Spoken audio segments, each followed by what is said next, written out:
Yo, what up, what up, what up?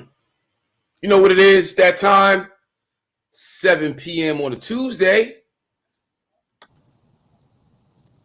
Got a lot to talk about, gentlemen. Lots to talk about. Yeah, I'm gonna turn my camera off, but I'm on the mic the whole day. I'm on my way in that commute, so you know. Yeah, it's all good. Yeah. I mean, you know, the drive looks kind of fly though. You know, you gotta turn your camera off. Don't. Okay, you got it. You got it. If you can turn your camera sideways so we can get the full effect though. Like that. That's fine. I mean, I wanted you to turn it sideways, but don't no distracted driving. No distracted driving. No distracted driving. Yeah. What's up, Uncle Spliffy? What's up, fellas? What's going on? What up? What up? What up? And the Laker Nation feeling good? Woo! You know that's right, boy. I'm still feeling dirty, but I feel a little. I still feel a little cleaner. Now I ain't gonna lie. That game Friday night kind of.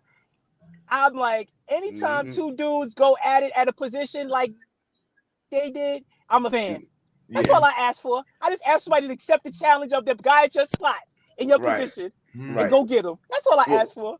Well, all right. Well, before we get into it, you know, I just want to really start the show off by saying, lock them up, lock them up, lock them up. That's how I want to start this show. I know, you know, it's a sports show, not a politics show, but I just, you know, it's a lock them up, lock them up. Oh, I got some. I could throw on some Trump gear real quick, some Zach Trump gear real quick. But is that about to go down or something? Nah, well, the jury came in. The Trump organization found guilty on 17 counts of tax evasion and fraud and all types of stuff. It's like it's him, the family, everybody got a little mud on them. This particular case won't land any of them in jail. But he's been found guilty by the federal government on tax evasion and other things. Again, why is he allowed? The Trump organization, because it's the Trump organization and not him. But that's another conversation for another show. Yeah, you got it. That's not only. I just had this. It felt good to say, lock him up, lock him up, lock him up. You know, yep. But all right, that aside, we have some other things to talk about in regards to our specific community. Deion Sanders, Prime Time, Coach Prime, you know what it is. But we're going to get into all that, plus a lot more. The Lakers doing their thing, the reemergence of Anthony Davis and the NBA and the whole 9 yards. But first and foremost, let's get it cracking. Real hip-hop for the people. Yeah. Y'all know what it is. Yeah. 24 hours of peace, love, unity, safely having fun. Real hip-hop for the people. It's an engagement.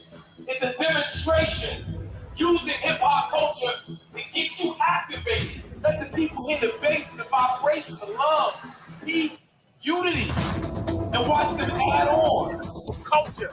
It's not just rapping. It's not what we do. It's how we do it. We're doing it right here, Springfield Avenue, between Bergen and Plum. 24 hours straight, man. It's crazy. We the people. The people of the culture. Yeah, Ron Lawrence. Fire. The hip-hop culture. Yo, we love rap. Yes, Love we it. Yeah, we do. But it's really about the culture. Yeah, let them know how. The realness. The culture. Yeah. What up, man? You know a hard head makes it soft behind. If I only knew my schoolwork like I knew them rhymes. Mom upside my head, I'm trying to memorize every line. High power rap breaks, super rhymes. Deep into the culture, didn't even know it. Young entrepreneurs spitting bars like a poet in a rush to be mature behind bars when we blow it. In the bold ass rappers too immature to outgrow it. It was more than just music, something next to breathing. I get giddy like a baby trying to spit while I'm feeding. The mic I be squeezing, dropping facts like I'm teaching. Leaking flows for the perfect beat seeking. Mama used to say, take your time, young man. But I'm trying to feel a light so you can see it when I tan. I'm like one I never ran, I'm a fan but never stand. Just take it backward to the east, X and out the clan. Holy is it great, having omnipresence, we are. But no one stopped to think about the people. Holy is it great, having omnipresence, we are. But no one stopped to think about the people. Pueblo Unido, grassroots Steve Biko. Rule number one, never forget the people. I live that, I give back. Heart all in it, no gimmicks, straight facts. From the start, I'm the light from the dark. Born from black art, knew my part. Daddy gave me, mama made me. North raised me, hip hop saved me. For the culture now, for the black and brown. Harriet Underground, sun up to sundown. Till my people get out, north to down south, spread like word of mouth. While you cowards is hooded, we battle the bullet. Black lives to the fullest. Out here to the end, stronger together, that's the day we win. Holy integrated, having omnipresent, we are. But no one stopped to think about the people. Holy integrated, having omnipresent, we are. Yeah. But no one stopped to think about the people. The legends before me are ones I want to get it like, but hitting quick hit different when hitting right. Mob ties, this thing of ours is birthrights. Who's next for the culture and them searchlights? Do it to it, this music, I'm trying to talk through it. Every plan on my own, I watch the lie do it. Airborne to Skiki, like a Wendell Pruitt. Trumpets blow, this song's here, melodic ruins. Think for it before they have to think for 'em. Boom bap, I talk that and live enormous. Informers when present in your boy performing, especially when them drums snap by Ryan Lawrence. Do it all, that poet talk of the line crosser. Many hawk and I speak by your flying saucers. Make it worth it, I can't take no feeble offers. Signed, sealed, and delivered, and you know the offer. Holy integrated, having omnipresent, we are. But no one stopped to think about the people. Holy integrated, having omnipresent, we are. Here are the people.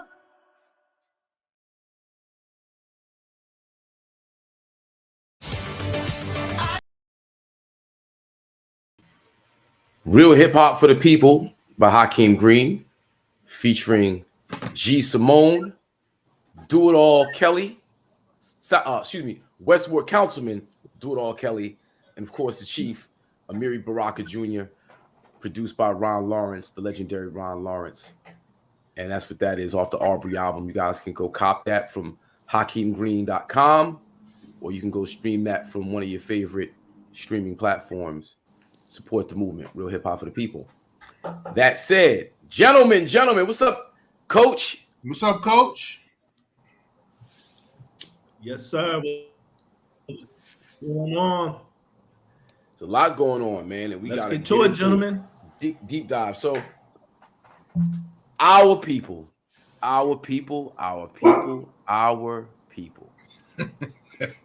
So prime time. The legendary Deion Sanders, a Hall of Famer, Deion Sanders. 3 years ago, made a move to Jackson State University to be their head coach after being rejected by the Power 5 schools. I know he tried to get a job at Florida State, his alma mater, and I'm sure a few other programs he reached out to, and they wasn't feeling him for some reason. It's prime time. I don't know how you can front on prime time to come in and coach young men, in the game of football, but they did. And, from my perspective, I thought, Jackson State was giving him a chance to prove himself as a head coach. True indeed. And he took that opportunity, and, man, he did it better than anybody's ever done it. He took one of the worst teams in that conference, the Southwest Atlantic Conference, SWAC. They were one of the worst teams, and in a very short amount of time, they became the best team, winning the championship of that conference this past football season. And last year. And last year, they won 11 and they lost last year. They won 11-2 last year.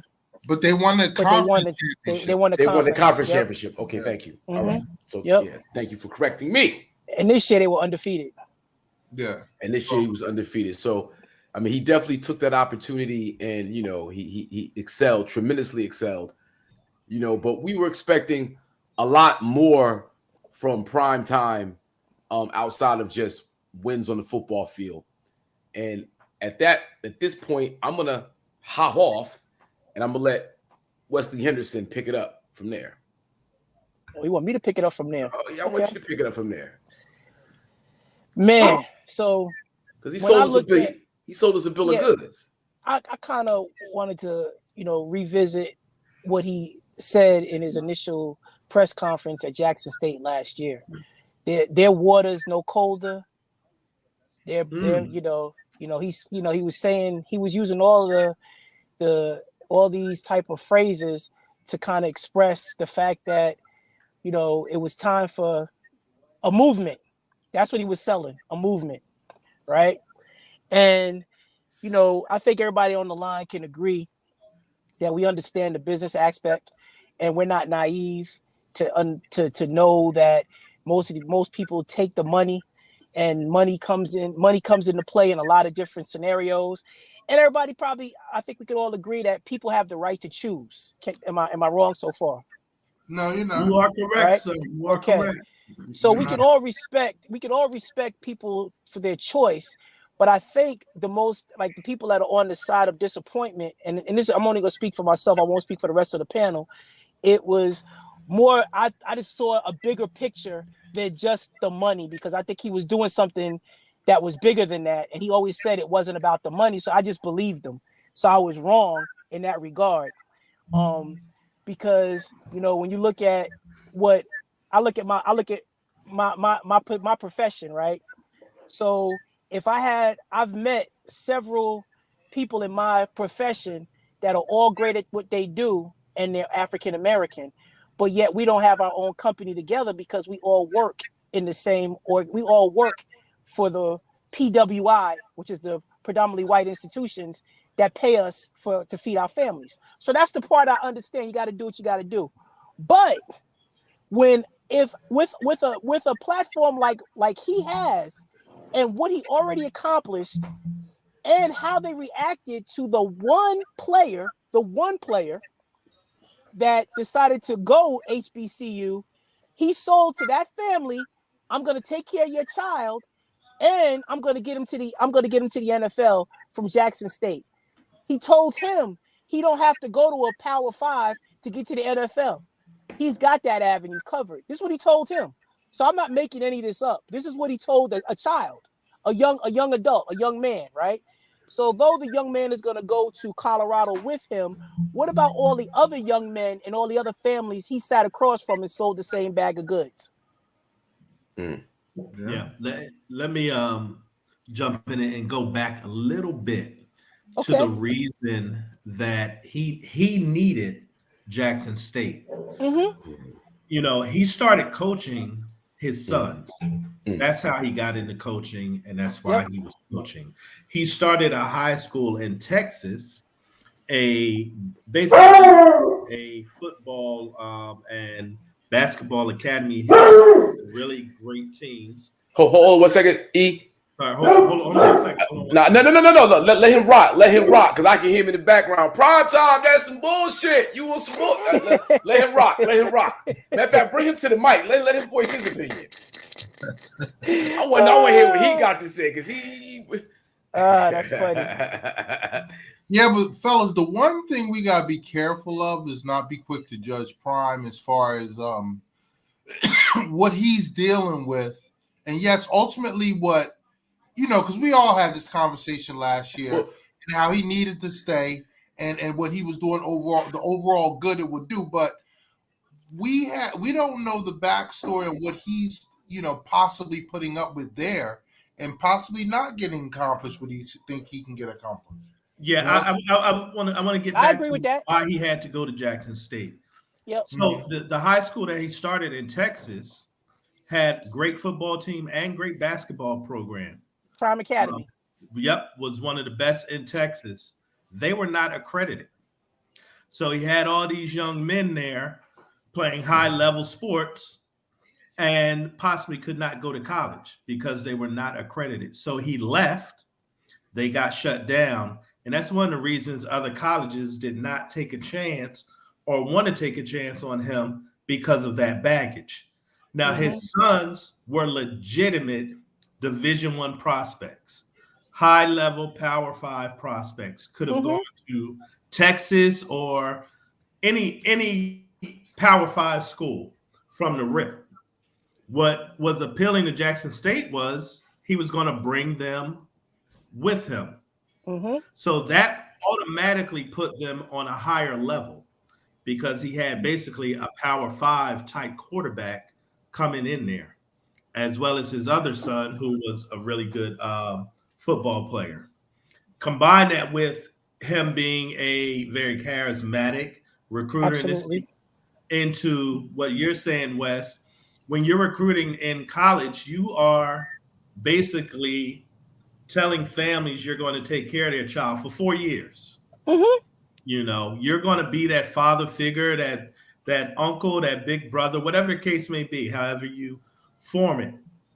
Now, my disappointment, and I understand coaching, you know, being at the Division I college level, you're constantly looking to win games, to do better. And basketball is to get in the tournament, and football is to go to bowl games. So you take that next step. That is coaching. And most coaches do it because financially you aren't getting paid a lot of money. So you have to keep climbing the ladder so you can really support your family. Absolutely. He didn't have any of those issues whatsoever, because he came in as a millionaire. So a multi-millionaire. So he had no financial reasons, you know, to concern himself.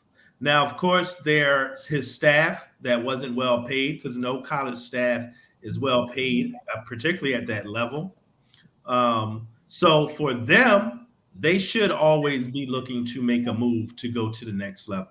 So I'm sure he made some promises to them. We do well here, we're going to move on. There's no doubt in my mind. Jackson State did not have the money to fund a program at the level that he thought was efficient for a HBCU. So he put up his own money. And everybody likes to talk about he was using his salary. He didn't care about his salary in the first place. Nah, he said it wasn't about the money.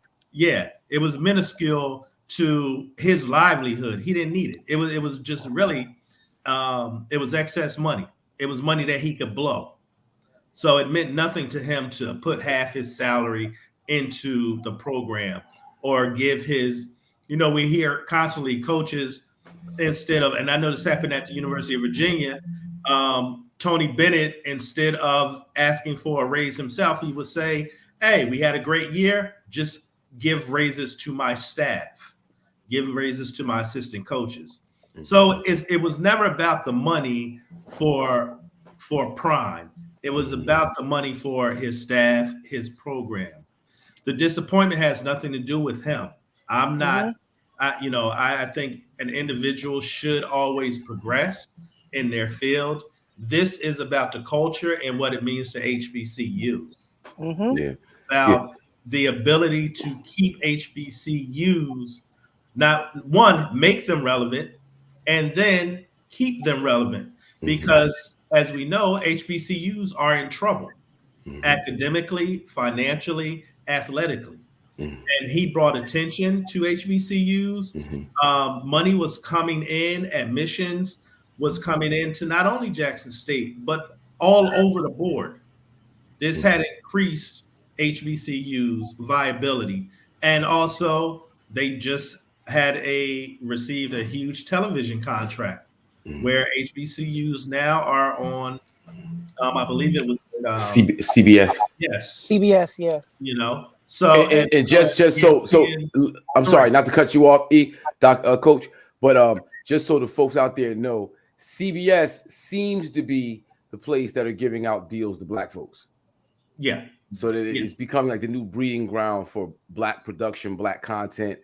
A lot of the like the Drink Champs and the whole Revolt TV. Not say it wrong, but I think Revolt TV. A lot of these podcasters out here have deals with CBS. So it makes sense.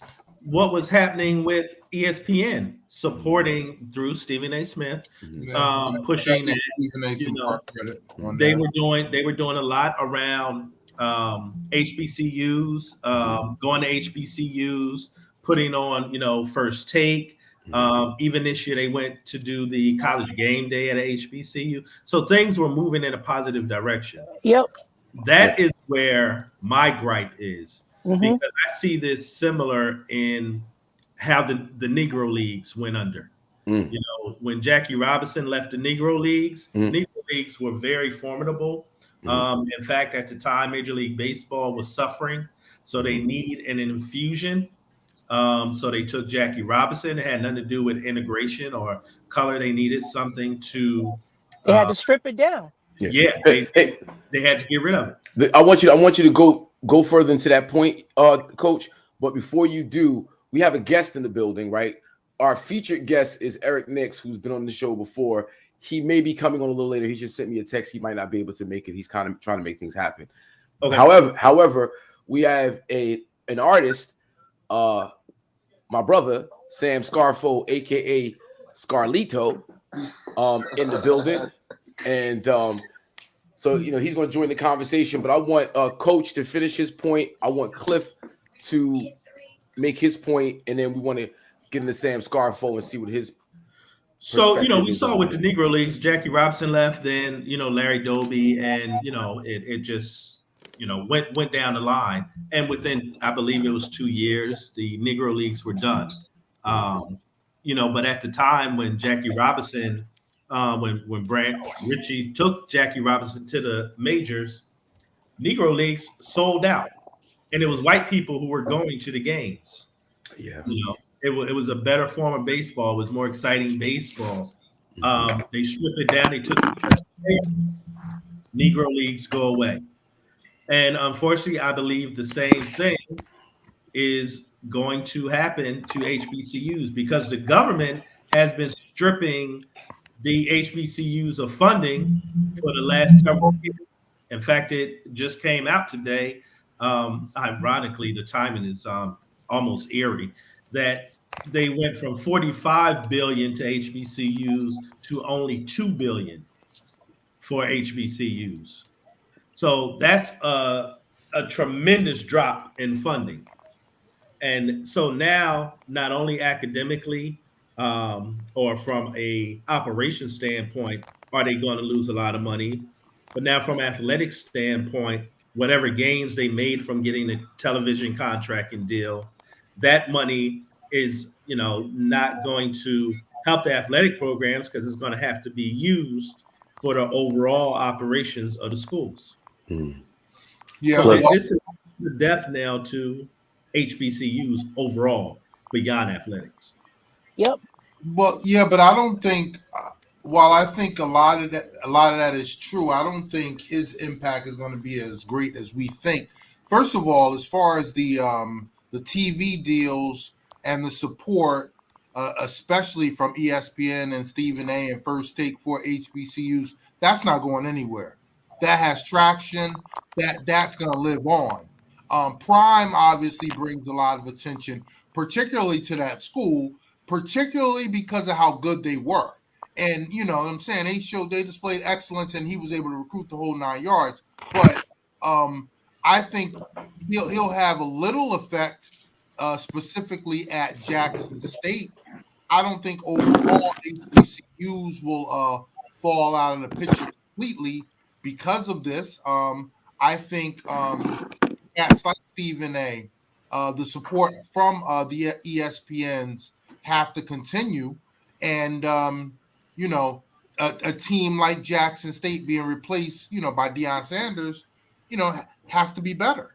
You know what I'm saying? I mean, they're not going to be undefeated, but Prime, I don't think is while he was a leader in one of the, and we had this conversation last year, him creating a culture that had some legs, that was a foundation, is how you can really, have a revolution type effect. Yeah. But Cliff, just so you know, half the Jackson State team entered the portal after Deion said he was leaving. And most of the better cats are going with him. He already right. said So Jackson State is not going to be as successful as they were this year, bro. I know, but hopefully he has a succession plan as far as his replacements and all that other stuff. As far as creating a pipeline, you know what I'm saying, for other coaches and staff that may not have a chance, because again, we don't know how much he can't get done at Jackson State because of the circumstances there. Remember, it is Jackson, Mississippi. It's the worst state in the U.S. You know I don't how much he can get done. He just got a lot done and like that.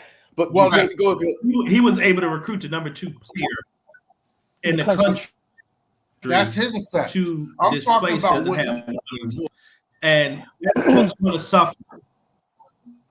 I think that's what's going to suffer the recruiting, and all these deals are based on recruiting. Yeah, I want to bring Sam in and get his perspective on this conversation. What's up, brother? Hey, what's up, man? What's up? Can you hear me? Yeah, we can hear you. What's up, Sam? Okay. What's up with y'all, man? It's good, yeah. I don't know the fine details of everything with him taking a job in Colorado, but I think that it's just disappointing. I mean, I could just tell you how the overall feeling it gives people. It's just disappointing that it doesn't seem like we could ever hold the line. That's what it feels like. Like a lot of people say, like, I might jump around a little bit, but a lot of people might say, like, why don't they start their own league or start their own this or start their own that? And it just feels like everyone ultimately is for self. No one wants to go back to poverty. That's just what it is. Like, no one wants to go back to poverty. So it's just like, and even if you've been removed from poverty for 25, 26, 30 years, it's just this, it's like no one is really willing to make that type of sacrifice. I mean, we could talk about capitalism, we could talk about whatever, but it's just like no one's willing to make that sacrifice. It seemed like he was really, really close to making the sacrifice, but it's just like close but no cigar. You know what I mean? Yeah, Wes, you want to hop in? Yeah, I was just saying in terms of the step back that the trickle down effect is the same ESPNs that we thinking that's going to keep the movement going. They don't have black editors in those meeting rooms when they control the narrative. So now the narrative continues to be, well, can a parent trust a superstar African-American coach to stay like Deion? So that becomes a step back, because in the recruiting game, it's grimy. So now a Nick Saban can say, hey, just like he said already, can we trust that this is all gonna stay in place? So it just, to me, it be like I said, it's a disappointment, like Sam said too, because we can't hold a line. The one player that we got, Nick Saban, the number 1 team in the country, he had a fit for one player. So that means we're on to something bigger than we understand, and they know we're on to something. It's like, let's try to erase it as soon as possible. And I hate to draw parallels to like a Black Wall Street, but if you get rid of it quick, it never happened. That's right. To that point of Black Wall Street, I see JT say y'all looking at it from a glass half empty. Yes, but not the way you think. In that our children, like 87% of the NFL is African American, Black, people of color, Black people, Black men. When we look at these big white schools, we look at the swim team, the golf team, the cheerleading squad. We look at new dorms, expansions, libraries. All that's being paid primarily by the football and basketball teams. Yep. We're looking at the industry around, that's construction. That's like every level of society is financially benefiting off of a resource that Black people are producing, and we can't control it. Somebody else control, to the point where a Nick Saban would look at it as Deion is stealing our talent. And we're producing this talent.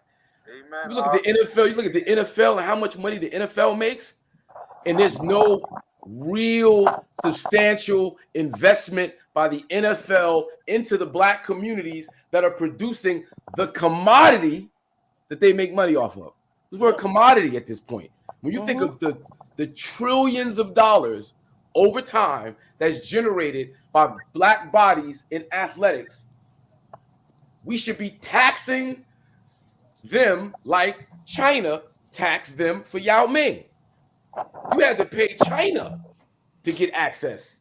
You gotta every time a baseball player comes to the U.S., you gotta pay a tax. You gotta pay tax because you're taking the resource from the. We're giving it away for chips, for pennies, for crumbs, for fractions of a dollar. We're just giving our bodies trauma, physical pain, torture. Come on, y'all. Deion represented in that short amount of time the possibilities if we just held on. Like Sam said, we just held the line. The possibilities was endless, like, tremendous. Yep. TV contracts. We got CBS, we got ESPN. But you know what? All of the top high school talent, it's a trend. You know how fads go. Man, Jay-Z told everybody to button their shirt. Guess what everybody did? Button their shirt. If Deion's going, no, this is what we doing now. This is what we doing. Listen, if Deion would have said that in this press conference, Colorado offered me a job, but this is what we doing now. You know how many more black kids would have decided to go to HBCU next year? What? Just by saying that? Now CBS and ESPN are competing against NBC, TNT, Fox, and now we get to jack up the price. We accept the slave deal every time. Yeah. It's good for Deion. Like I can't begrudge the individual. Yep. Prime is excellence. He's black excellence. No doubt. I'm just extremely disappointed that we didn't hold the line. It would be a lot better too it would be a lot better if a lot of the top end talent that makes it into the NFL and makes it to the NBA actually give money to the HBCU. So they do. They don't tell you about it.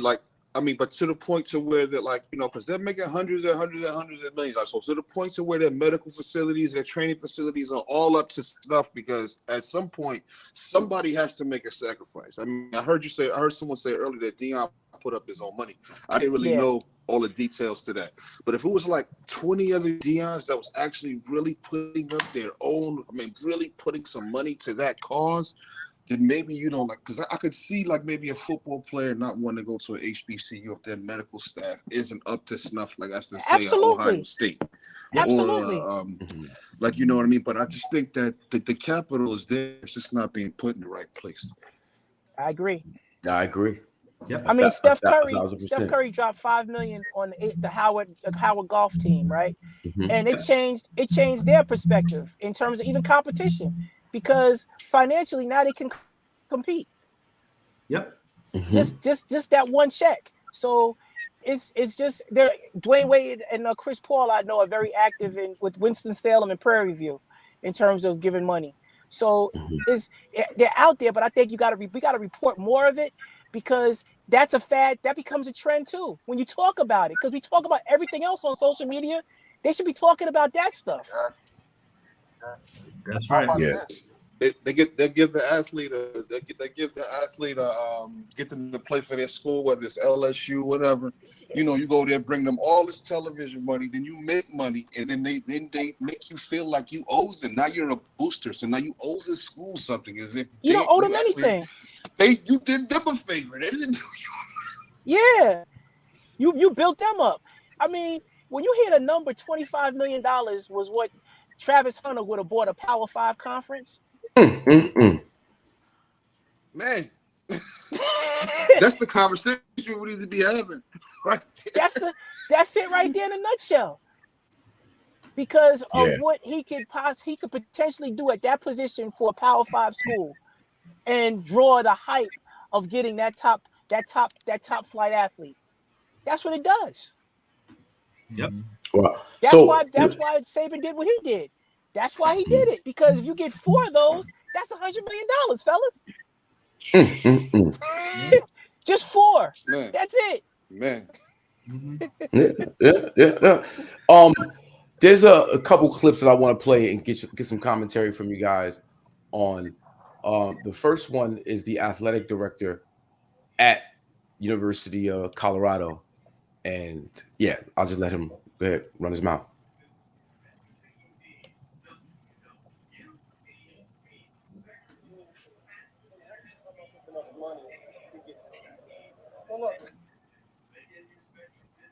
Oh, I guess I can't go off of it. How did you fast track the transfer rule changes, and how did you come up with enough money to get this? Well, look, we don't have the money yet, but I know we'll have it. So I'm not worried about that piece. I'm sorry, I'm totally messing up here, huh? All right, so I'm not even going to do that. But basically, it's the athletic director at the University of Colorado explaining that they don't have the money to pay him. To pay Deion? No, they don't have it yet. They have to go get it. Yes.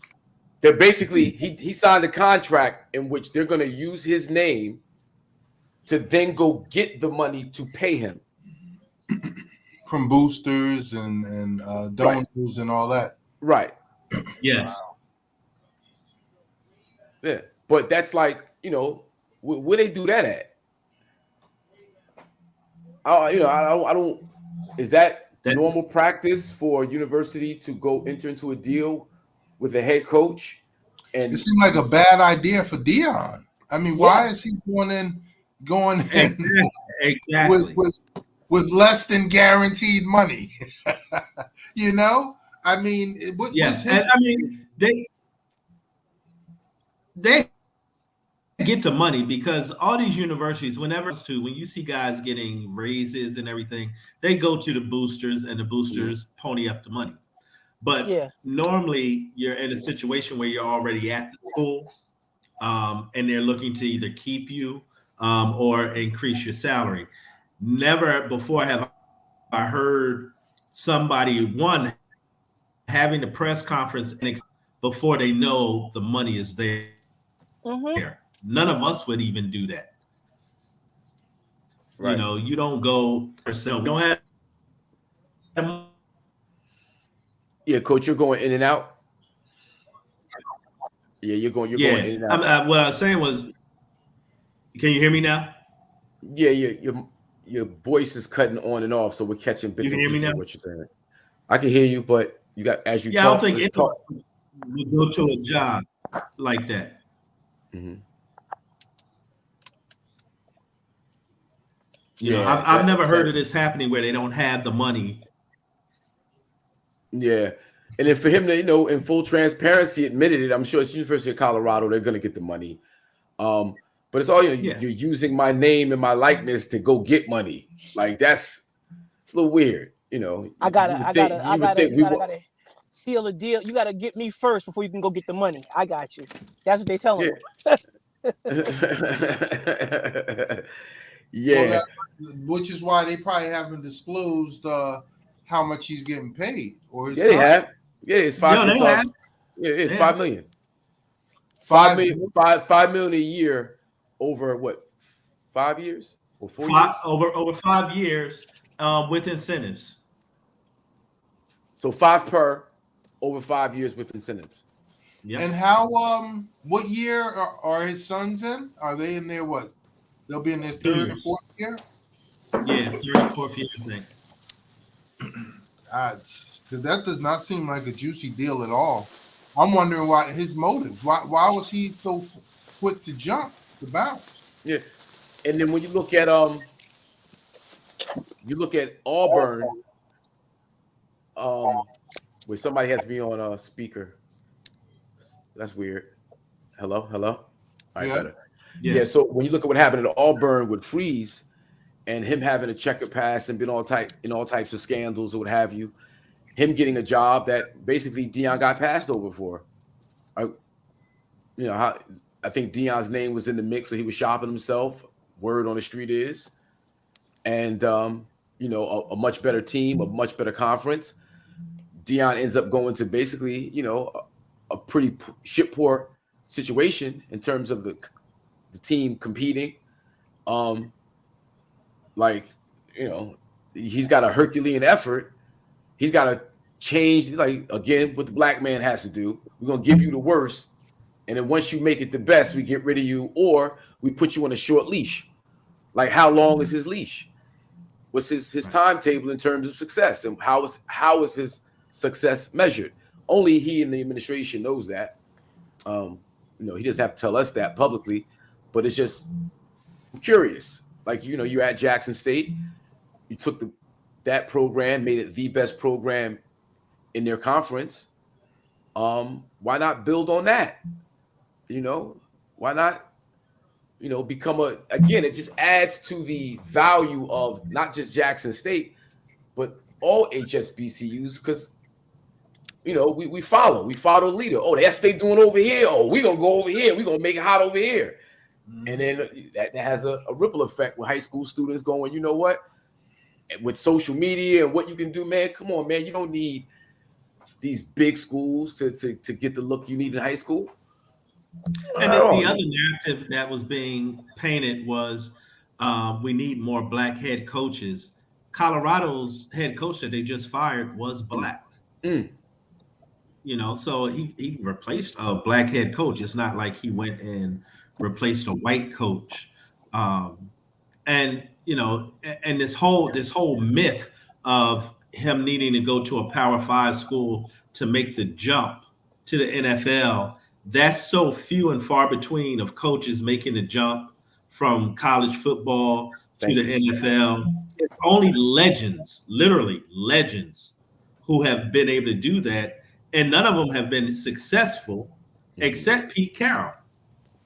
Nick Saban. Well, Jimmy Johnson was very successful. Johnson years ago.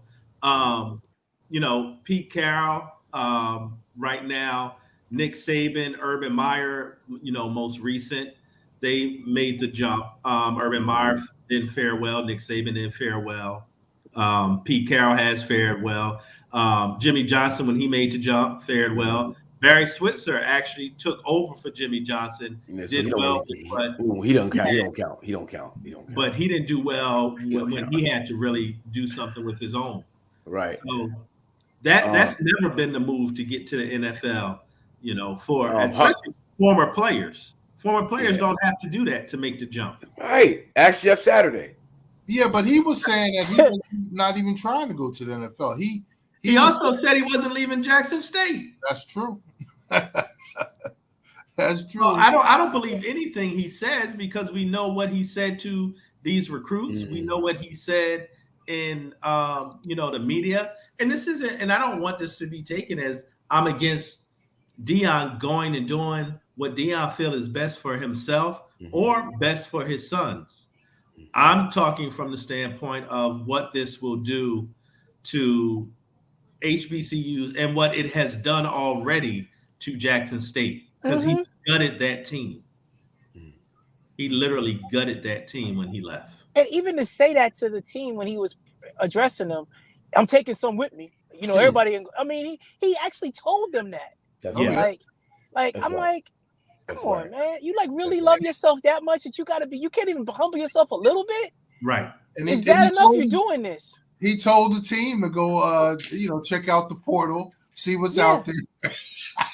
I'm he's ruthless. He told the Colorado. He told Colorado to do that. Oh, I know. That's what I'm saying. Yeah. Well, no, any new coach would do that. Any new coach would do that. Yeah, but you don't have to. It doesn't have to be on camera. We don't have to. Right. You don't do it on like that. Like that. You don't do it on camera. You have a meeting with the players individually. Right. Yeah, exactly. You don't. That's not something you broadcast. That was whack. It's whack. That was whack. But I think the whole situation, not the whole situation, because Deion has goals in his life that he's looking to achieve, and he's achieving his goals. So I don't ever want to bemoan any individual, especially a black man or woman, about achieving the goals that they've set for themselves.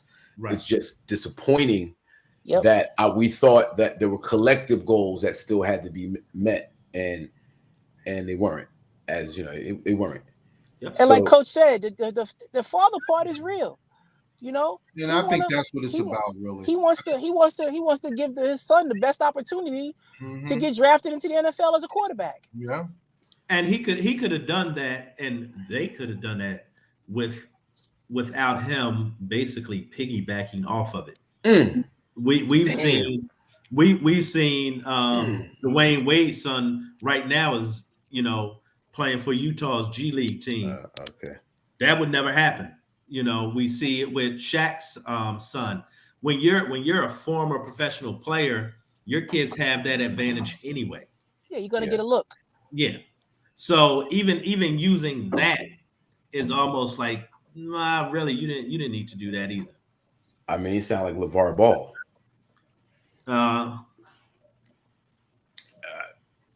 It sounds like LeVar Ball. Yeah. But it's crazy to even say that. Again, no disrespect to Prime. It's just if that's what it is, if you're using, the celebrity or creating to get your sons through or get a better look, or it's like, you're just a soccer dad at that point. Yeah, I mean, his sons were legitimate high-level recruits to begin with. Yeah, they were. So right. Yeah, they were. Yeah, I just who knows? Maybe it was so planned to parlay this into a Big 5 opportunity in the next 2-3 years, going in with the boys to bounce out for them to have a better opportunity to go pro. He was just probably hoping for a better opportunity in Colorado, I would guess. That paid him some real money. I mean, $25 million over 5 years, that's not a lot of money. What is Nick Saban making a year? 11. 11? Yeah. 11. Mm-hmm. Yeah, I believe Dabo Swinney makes 11. Nick Saban makes a little over 11. And then who's the other one? Georgia's coach, probably. Georgia. Yeah, that's yep. Yeah. Yeah. Oh man, well, we'll see. I will be rooting for Colorado, gentlemen. Just to let you know. Oh yeah, we still gonna root for Colorado. That doesn't. Well, here's the other thing about Colorado being in the Pac-12. Mm-hmm. It is very difficult to win the Pac-12. Why so? Because Oregon is in the Pac-12. And what makes Oregon so special? Oregon is financed by Phil Knight and Nike. Mm-hmm. So you will never have more money to give players and to get talent than Phil Knight has and Oregon has at their disposal. If you've watched Oregon over the last few years, they've been very successful in football and basketball. And it's because of the money that's behind them. And so Oregon. Let me ask you something though. You go to Buffalo. Go to the Buffaloes, and you mess around, spank Oregon early with your son in the squad you put together. That'd be a great look. With less resources and less backing. That would be a great look, and that's what he's up against, because the Pac-12 is down now anyway, because USC and UCLA are leaving. Gone, yeah. They're going to the SEC. That's 2024 though, right? But they're trying to push it up. Oh wow. So the 2024 is only a couple of years away anyway. That's only a year away. That's one season. Just sounds so how about this? How about this? So we're looking at just next season alone, you still got UCLA, USC, and Oregon in the Pac-12. And we know USC is very good. Mm-hmm. After, we saw what they did this year with Lincoln Riley there. Oh, wow. Yeah. UCLA, still UCLA. Yeah, but Deion competing against Lincoln Riley. Yeah. And he beats him. And it's because of he's coaching. Listen, Colorado won 2 Pac-12 games this year. I think, or maybe one. Maybe even one. Yeah. So, if they do any winning next year, it's going to be because of Prime, clearly. You know what I'm saying? So I mean, you'll clearly see it because they've been trash. Yes. So he's gonna prove himself, and we'll know about him real quick. It's not gonna be long. No. Well, I mean, I just believe the brother knows the game. Yeah. I think he's a good coach. Yeah, I think he's a good motivator, and I think he's an outstanding recruiter. Right. You know, and he's got that name. He's got that name. Well, he's at the bottom of the bottom because they're at the bottom of the Pac-12. Well, I mean, and from that standpoint, he can't do any worse. Well, yeah. He literally can't do any worse. No. Yeah, but so if he's 500, that never stopped him from firing brothers early before. No, that's true. Yeah, that's true. Unless there's some type of scandal, he's not going to get fired. College football is different than pro football. They fire brothers quick in college football. Yep. The 3 or 4 that they have at that level are 300 schools. Yep. So, you know, it's a different animal. But I even like as much as we all fans of Prime, he just became a regular dude now. He just like everybody else. He was different before. He ain't no different than nobody else now. He just, whether he wins or not, to me, is irrelevant because Nick Saban won at the in a Big Five in the Power 5 conference. Yeah, I know a black man winning the Power 5 is something different, but he went in the white man's school with the black players. Yeah. Yeah, it's still our resource, our commodity, our talent, here you go. Take it. Yeah, he's not special no more. Like, yeah, I think Prime can coach. I think he can recruit. I think his recruiting tools, his recruiting cred goes down just a bit, but he'll still get his guy. But you're gonna have a parent or a father say, "Well, you said that to the Jackson State kids? Right. What makes this different?" Right. So now you can be called a liar. You know? Yep. So that's all I'm saying. So yeah, his recruiting, his skills are there, but is he a recruiter or a liar? Which one? Yeah. Yeah, integrity says a lot. Yep. Yeah, it's integrity and a lack of integrity. So, you know, that's all I'm saying. So, and we want him to do well. I don't want him to fail, not even a little bit, because again, that pushes the needle back on that topic. So, you know, giving these guys an opportunity. So I'm just gonna root for Deion to do his thing, but I'm root harder for Eddie George to keep building Tennessee State. Yes. And you know, just like I'm gonna do that too. Yes. Man. What kind of record did they have this year? You know, Tennessee State. I'm not sure. I gotta check. I'm not sure. Yeah. Because quite honestly, we need the Tennessee States. We need the HBCUs. Mm-hmm. We don't need Colorado. We don't need Colorado at all. No. So yeah, you know, but there's the pushback that we, not us, but we don't support black schools or black anything really. We don't really get behind it. We don't, invest. We don't donate. We don't get behind charitable efforts. You know, we're always waiting for the one, and Prime seemed like the one. And then I thought he was. Yeah, but that is the 52 fake out right there. I fell victim myself. That's we're gonna present you with the one. We're gonna put all the attention on the one, and then when we take the one away, you're gonna feel disappointed, empty, like, oh my God, we can't ever progress, we can't ever succeed. And we have to figure out how to not make it just about the one person, but put light on all these black men that are in black coaching, black women that are in coaching, at the amateur level, at the professional level, so we can replicate it. We can give the vision for our future. Like, oh, I can be that. I can do that, and make things happen. But this is what it is. So all right, let's switch the topic. If Eric Nix does hop in, we'll bring him in to ask him how he feels about the Deion situation. But let's switch over and I guess keep it football. Nah, I don't want to talk about any more football. Was that a diva? That sounds like some diva. Respect me. It was a diva, but I have to charge my phone a little bit. So it was running out of juice. I'm gonna put you on mute right fast because you mad noisy. Yeah, he got mad noise. If you got your window up, shut your window. Or the sunroof or whatever that was. You got mad atmospheric right there. Am I okay now? Yeah. Yeah, well, it sounds like you got the window up. I mean, window down, excuse me.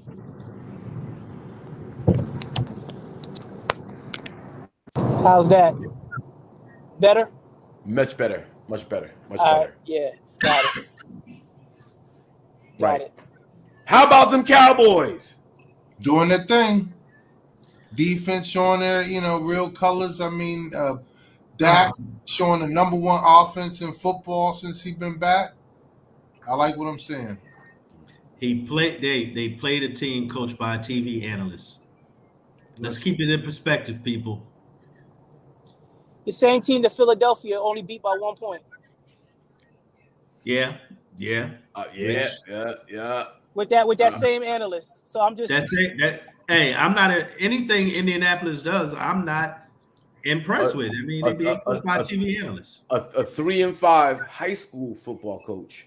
Yeah. And TV analyst. And TV analyst who gets a head coaching job like that. Yeah. That had left 3 timeouts in his pocket in a close game last week. Yeah. Yeah. I'm just saying. I like the fact that the Cowboys put up the points, but it's Indianapolis, man. No, I get it. Yeah, but you just got to play who's in on your schedule. On your schedule, and the Cowboys have Jacksonville and the Texans, then Jacksonville the next 2 weeks. Then they got Philly, and it'll be a lot of the questions will be answered as far as the number one seed and overall dominance in the NFC in the next 3 weeks, because that's when I think the Cowboys will definitely beat the Eagles, and if the Eagles have one loss before then, they'll be in that number one seed pole position, because Minnesota will lose before then, because they're just a 10-2 team that's every game by Kirk Cousins. Yeah, every game is one possession, every game is one score, and they've been coming on top of it. But I don't really think there's a threat. And Coach, sorry to say that Mr. Irrelevant Brock Purdy ain't gonna be the answer. I mean, that defense. I like the boy though. He listen. He did his thing. Tight. He did his thing. The defense is tight, and they're gonna be in a position not for him to lose it, but I think they fell a rung or two. Oh, who you say they? The 49ers. I think right now it's the Eagles and the Cowboys up top, and everybody else. I mean, I think 49ers are right below, and then there's a lot of teams down here. But I mean, come on, he's a first year 7th round quarterback. Even if he has some success this week, then there'll be tape on him. Right. Then the defenses will be able to scheme against him and all that. So this is not the time to be losing your quarterback, is what I'm saying. Yeah, but if Buccaneers seem to keep a little winning streak going on, they could end up hosting the Cowboys.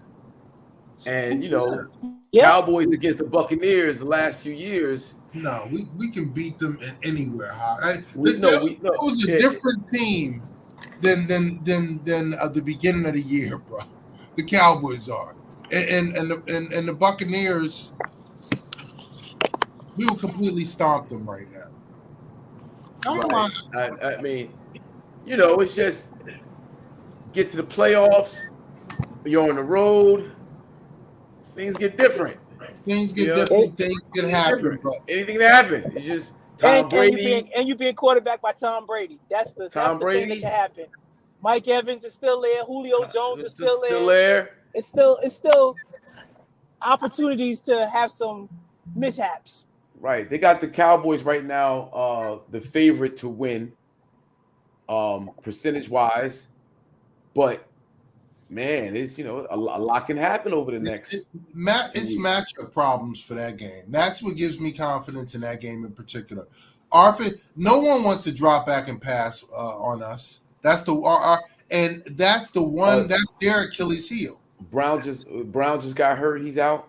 That was a big loss in the Dallas secondary. That wasn't a big. No, it wasn't. Don't No? fool yourself. No. That was I don't want anything. I don't wish any bad things on anybody. But for me, I've been done with Anthony Brown for about 4 seasons. So listen, get somebody else a shot. He's overrated. I mean, he's a 6th-round draft pick that's playing on the Cowboys. He's not horrible, but he's horrible. It's like, come on, man. He was starting. Yeah, but will he start everywhere else in the league? I don't know. Yeah, somebody's playing behind him. How come they wasn't starting? I don't know, but I'd rather see somebody else get a chance at this point. Because Okay. sometimes you get That's comfortable. fair. You That's get comfortable with the devil in the room. Yeah, no doubt. Yeah. We'll see. And they got a lot of young talent, and they definitely have a good rotation, and as far as cornerbacks and safeties. So I'm not worried about losing him. Yeah, I'm not worried about him either. No. I'm an Eagles fan now. I left the 49ers because we hurt. We don't have a quarterback, so I'm going with Jalen Hurt. I'm going with the black quarterback there with the Eagles. Yeah, I think something's going on with your connection, Coach. You sound raggedy. Can't hear me? We can hear you, but it sounds raggedy. It's like echo. There's like a going on, and it's. Oh damn! Because it's storming here, so that's why. You have issues. We try your phone.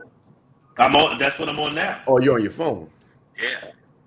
Okay.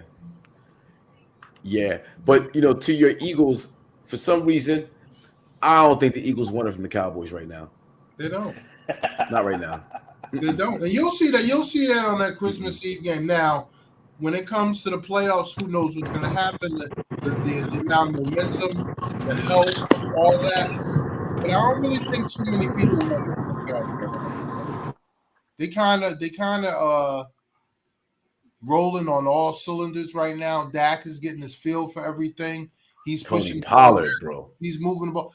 That two-headed monster between Tony Pollard and Zeke on his touches. I mean, I really think, and if we get OBJ, if he can play at some point in the playoffs, that's all we need. Hey, Russ, I don't know what happened, but you back to being noisy. Oh, me? Yeah. There you go. There we go. Okay. Yeah. All right. Can y'all hear me better now? Much better. Okay. Yeah. And to your point, JT, yes, I did switch teams in week 10 when you got Mr. Irrelevant as your quarterback. Nah, man. Damn right. Nah, man. Y'all started this season with Trey. Yep. Yeah. And you play games with Jimmy G for half the season, only to need him. He got you guys rolling. And you was rah it up. You got to rock with the 49ers, bro. You can't jump ship right now. Nah, hey man, I can't ride with Purdy. Well, to be honest with you, the one thing we mentioned in the early part of the season is the one thing that Kyle Shanahan has never had is a bad quarterback. So listen, he's going to disguise, he's going to scheme, he's going to put Brock in the best position he can. And, he got all those weapons around him. And you got the number one defense in football. So does he scare me in the playoffs for that cat to make a play down the stretch to win a game? No. But you just better hope he don't mess nothing up. And look, I could see Debo getting it back there behind the center and doing some things. Direct snaps, some RPOs. Yep. Yeah, absolutely. Yeah. Listen, he's gonna get creative. Yeah. And he's definitely gonna bring out and play call the best in Brock. And you just gotta hope he doesn't beat you. You know what I'm saying? Well, the problem is, and the reason I didn't mind doing Miami, because Miami didn't know who he was, so they didn't have any film on him. They hadn't scouted him. They weren't worried about him. But now everybody has film. They're going to study him, and they can plan and scheme for him. So these next 6 weeks are going to be difficult. You know, it's a different game when you got film on the Joker. Well, you got so Baker Mayfield. Can he come in for you guys? Nah, he actually he signed someone? Huh? He picked up by the Rams.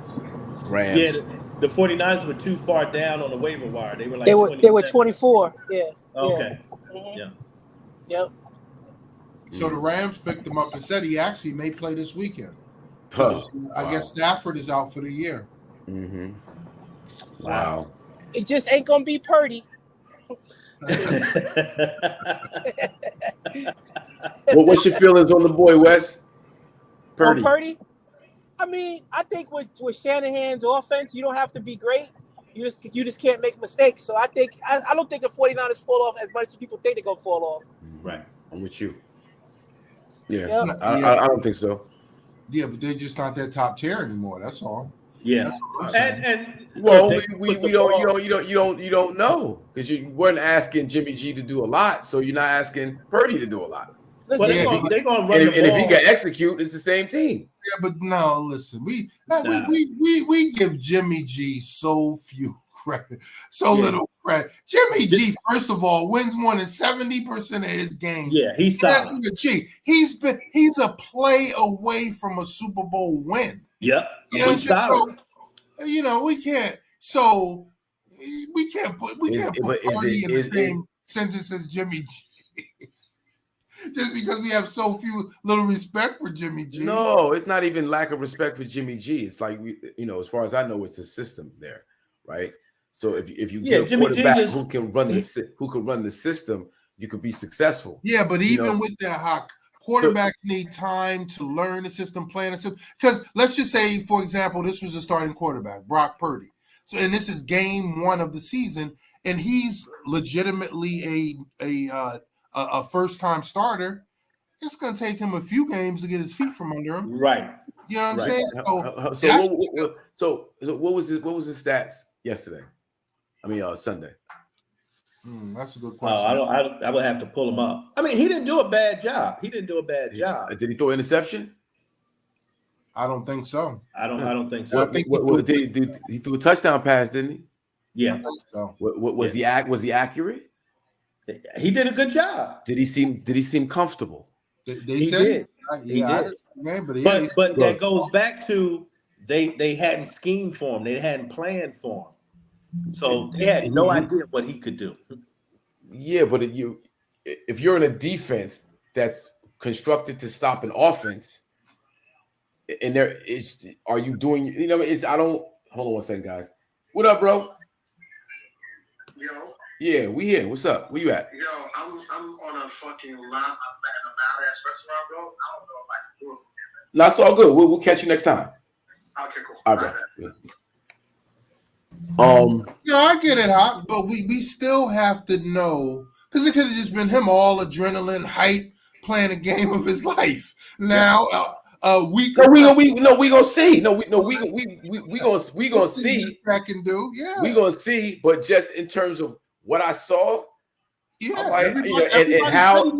how San Francisco's constructed, the offense they run, these other weapons that they utilize, like it's not predicated on the deep ball. It's predicated getting into a receiver or running back's hand and let him do the work, and the blocking schemes don't change. So if he can execute, I think they're going to use McCaffrey a lot more because they haven't been using him a lot. You got McCaffrey back there still. Yeah, they haven't been running him a lot. I think they're going to go in that direction more so, like they did a couple years ago when they really ran the ball a lot. I'm not suggesting people put their money on it, mind you. I'm just saying, I don't think they fall off that much. Just that much. The other thing I believe is I still take San Fran over the Cowboys. So, I'm still See, that's where we differ because the Cowboys, because again, the Cowboys, because I take them over the whole NFC, and of course I'm a homer, but the defense is second only to the Niners. Right. And so now we're talking about who do you trust more, Dak or Brock Purdy? You know what I mean? So that's what it really comes down to. Man, it hurts to even hear that, Cliff. I wouldn't say that. You can't minimize.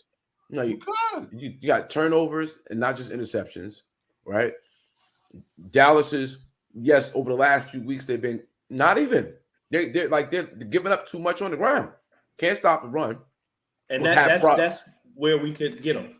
Yeah, that has nothing to do with that, right? Yeah, but you got Dak still tends to play mistake football. The other day's a prime example. Two interceptions that were like, come on, bro, what are you doing? I was seeing him throwing incomplete passes behind the receiver. Like he has games where he's just not the Dak and then he could have one of those games late. We don't know. We gotta see. Yep. Yeah. Listen, he still led the number one scoring offense last year, and then since he's been back, his only 5 games this year. So again, like I was saying earlier, this is still his early part of the season because he got hurt early. So he's only going to get better and sharper, I think. Because or he's going to get hurt again. No, I don't think that. I don't think it's a matter of getting better. It's not like I've seen Dak excel. We've all seen him. Like even this season, his numbers are crazy. Hold on one second, guys. Super Nat is calling me. I'm gonna take this call. I'll be right back. All right. Well, yeah. I'm just I just feel like as the season goes on, you made a great point, Cliff. Purdy against Miami, it was adrenaline. He just had to come in and keep everything steady, and he did that. I just don't know. I don't know in a full game. Hopefully he's having a great week of practice. I mean, he's the number one guy now. Yeah, and he's gonna have some defense prepared for him, scheme for him the whole night. Yep. Who do y'all play this week? I literally stopped looking at their schedule. I stopped, reading about them. I just was like, it's over. Who you talking about? The 49ers. It's just over. They have I don't know. I don't know how this is going to work out. But I still like McCaffrey back there, and Debo is special. Debo is special. Right. Man, so got the Eagles. The Eagles scored a big win the other day. Who they beat? The Eagles? They just trounced with Minnesota? No. Oh, last week? Yeah, not just this past Sunday. Who they beat? They beat the Titans. The Titans. That's right. Yeah, who fired their GM afterwards. Wow. And the 49ers, y'all have the Buccaneers this week. And again, it's a desperate Brady. So, and they're going to have a little film on Purdy. Yep. And it'll be and he'll be at home. So Brady, and he's going to be going against the GOAT. Listen, you'll learn a lot about him this week, and where exactly the 49ers are. So and Brady pulled a miracle, so he's back to being Brady. Yeah, and the defense. I mean, they only gave up 16, so the defense has been playing better. Mm-hmm. Yep. So it's just a matter of Brady being able to, his quick passes is what's been, keeping him in games because it's just the line. His biggest deficiency, that team's biggest deficiency, is that line and protecting him. Yeah, he got to get rid of the ball quickly. He's got to get rid of it. My bad. I lost my charge there, fellas. Had to That's all Had to good. stop driving. Mm-hmm. How far are you from the rest? Man, I was in it was an accident on the road, and it was like I'm only 25 miles from home. It just took me. I'm about 5 minutes from my house right now, so I'm good. Okay. Yeah, but yeah. So what you guys up to right now? Talking about San Fran and what we should expect from them and Purdy. Oh yeah, well, I was saying that San Fran won a playoff game against Green Bay when Garoppolo threw like 5 passes. Yeah, yeah. So I'm like, I don't think they don't lose much of anything. Yeah.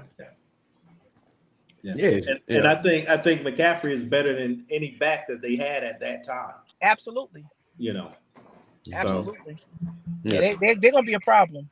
Yeah. So Philadelphia, they just beat the Titans, beat up on the Titans. They did the Titans pretty dirty. Yeah, I was expecting the Titans to put up a fight. I don't think Philadelphia's secondary is as good as everybody thinks they are.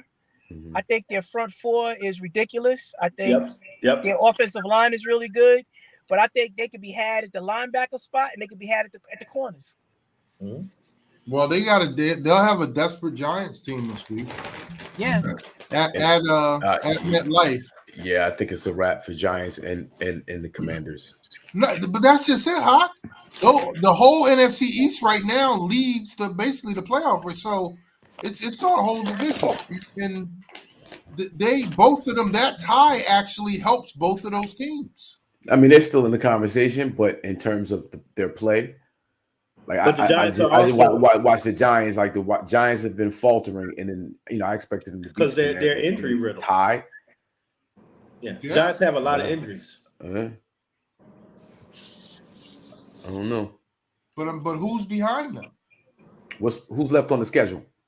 Well, I'm just saying because I think the closest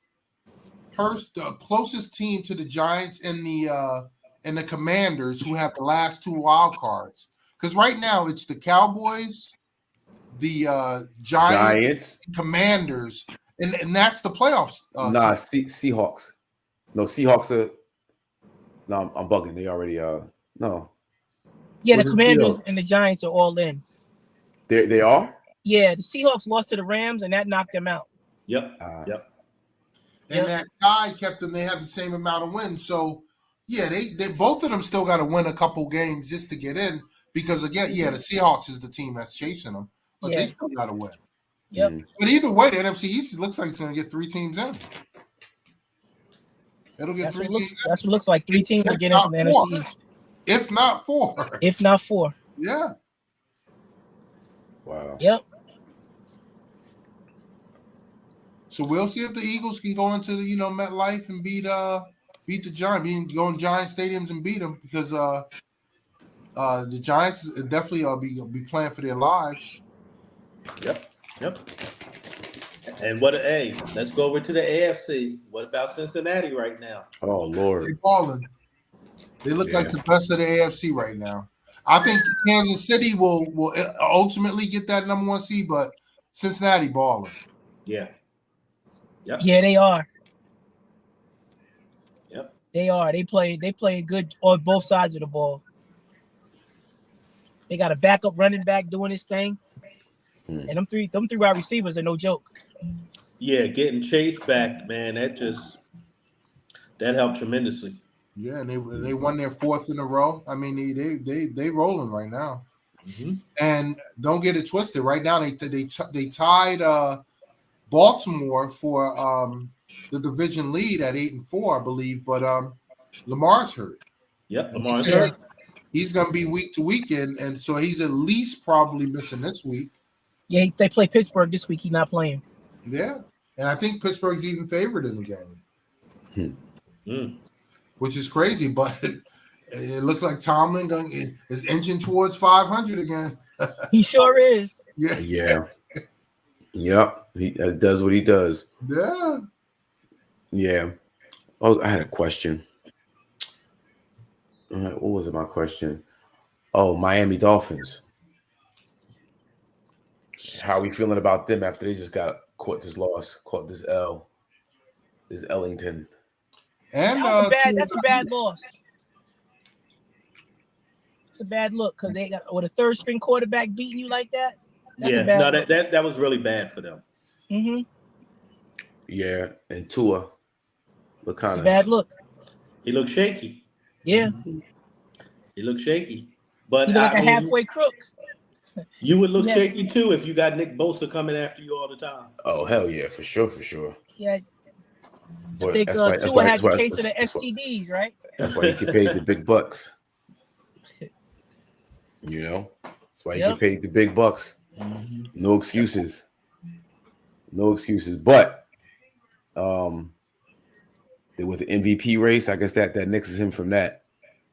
Yeah, it's a two-headed monster right now. It's between Mahomes and Hurts. It hurts. Yep. But even Mahomes catching this L, that's gonna hurt him. That hurt him. Yeah, but Burrow's on their heels. Don't get it twisted. If he starts to heat up a little bit, he can get on their heels. But the real dark horse, fellas, and quiet is kept. Don't sleep on Geno Smith because if they continue, listen, if they somehow sneak into the playoffs, because he's leading in field goal percentage, yards, and QBR. We're just not talking about him. I think the MVP is Jalen Hurts right now. It ain't gonna be Geno Smith. It should be, but if Geno Smith, I'm telling you, finish this season strong, and Seattle goes and gets into the playoffs, and he has the numbers, you're not gonna be able to deny him. Micah Parsons. Huh? Micah Parsons. Well, he's balling. That's a stretch. That's a stretch. He would just have to crush him down the stretch. Can you imagine if he put the hammer on Jalen Hurts? Well, that's what I'm saying. If he gets like 3 sacks that game, a strip sack fumble return for a touch. If he does something crazy like that, bro, if he would have caught that interception this last game, oh yeah. If he would have caught that ball and ran that in, his stock for the MVP would have been up. Yeah. You know what I mean? I just think it's Jalen Hurts to lose at this point. Yeah, I agree. And he would definitely deserve it if he got it. Yeah. But you know, I'm hoping. See, let me switch the gears, go off on this tangent, because I'll be feeling dirty rooting for the Cowboys. As well, you should. And your man LeBron, we didn't get to talk about this because it happened after the show last week. But, you know, my man LeBron, Breezy, you know, had to set the record straight in terms of the treatment of Kyrie Irving relative to the treatment of Jerry Jones in that pick. We didn't really get to talk about that, gentlemen. Mm-hmm. And Jerry spoke on it, though. They asked Jerry what his response was to LeBron, and he G'd up. Actually, it was a great move. Some bullshit. It was a great move. I love LeBron. Whenever he's around, my chest just sticks out. I'm so proud. Yep. Even nothing changes the way I feel about him. And didn't address the actual photo. Didn't address LeBron's point. You know what I mean? To touch that. No. I see you, Jerry. I see you, son. He was basically like, I still like that boy. That boy is good. You know. That boy said the right thing, but not too much. Yeah. That boy still can go to the stadium and watch a game with me. Mm-hmm. Yeah. Mm-hmm. So I want to get you guys feedback on the LeBron thing with his statements at the press conference. What you guys feel about that? LeBron is the most media savvy athlete we have right now. He knows how to play the media. Whether he's really great at it. Even when he's on the wrong side of things, he knows how to turn it around. He knows the right things to say. He knows when to shut up. He knows when to speak up. And he uses his platform better than I think any athlete we've seen in quite some time. at the same time, he never goes to the point of he's going to hurt his brand or his business. So he stays right there. He goes up to the line. He doesn't cross it. And that's a skill. Like he's very media savvy. That's why he recognized it was a great and perfect opportunity to call the media out. Yep. For them not, he was just like, wait a minute. Y'all ask me about everything in the world. Yep. Y'all ask me about things that have nothing to do with me, basketball, whatever. So why didn't y'all ask me about that? And I definitely commend him for calling them out. And here's the smart part about it. He did it at a time when the Lakers are winning. He did it after a win. Actually. Yeah. You can't even broach that subject if you lost the game. No, you can't. Or if you're on a losing streak or anything. Yeah, they'll say you're using it as a distraction. Yeah. Yep. Yeah. I just wanted to get you guys feedback on that real quick. But back to football. Let's go down the schedule right fast. And I'm trying to maybe we should wait for Wes to come back on. Yeah, let's wait for Wes to come back on so we can get the upcoming schedule and picks.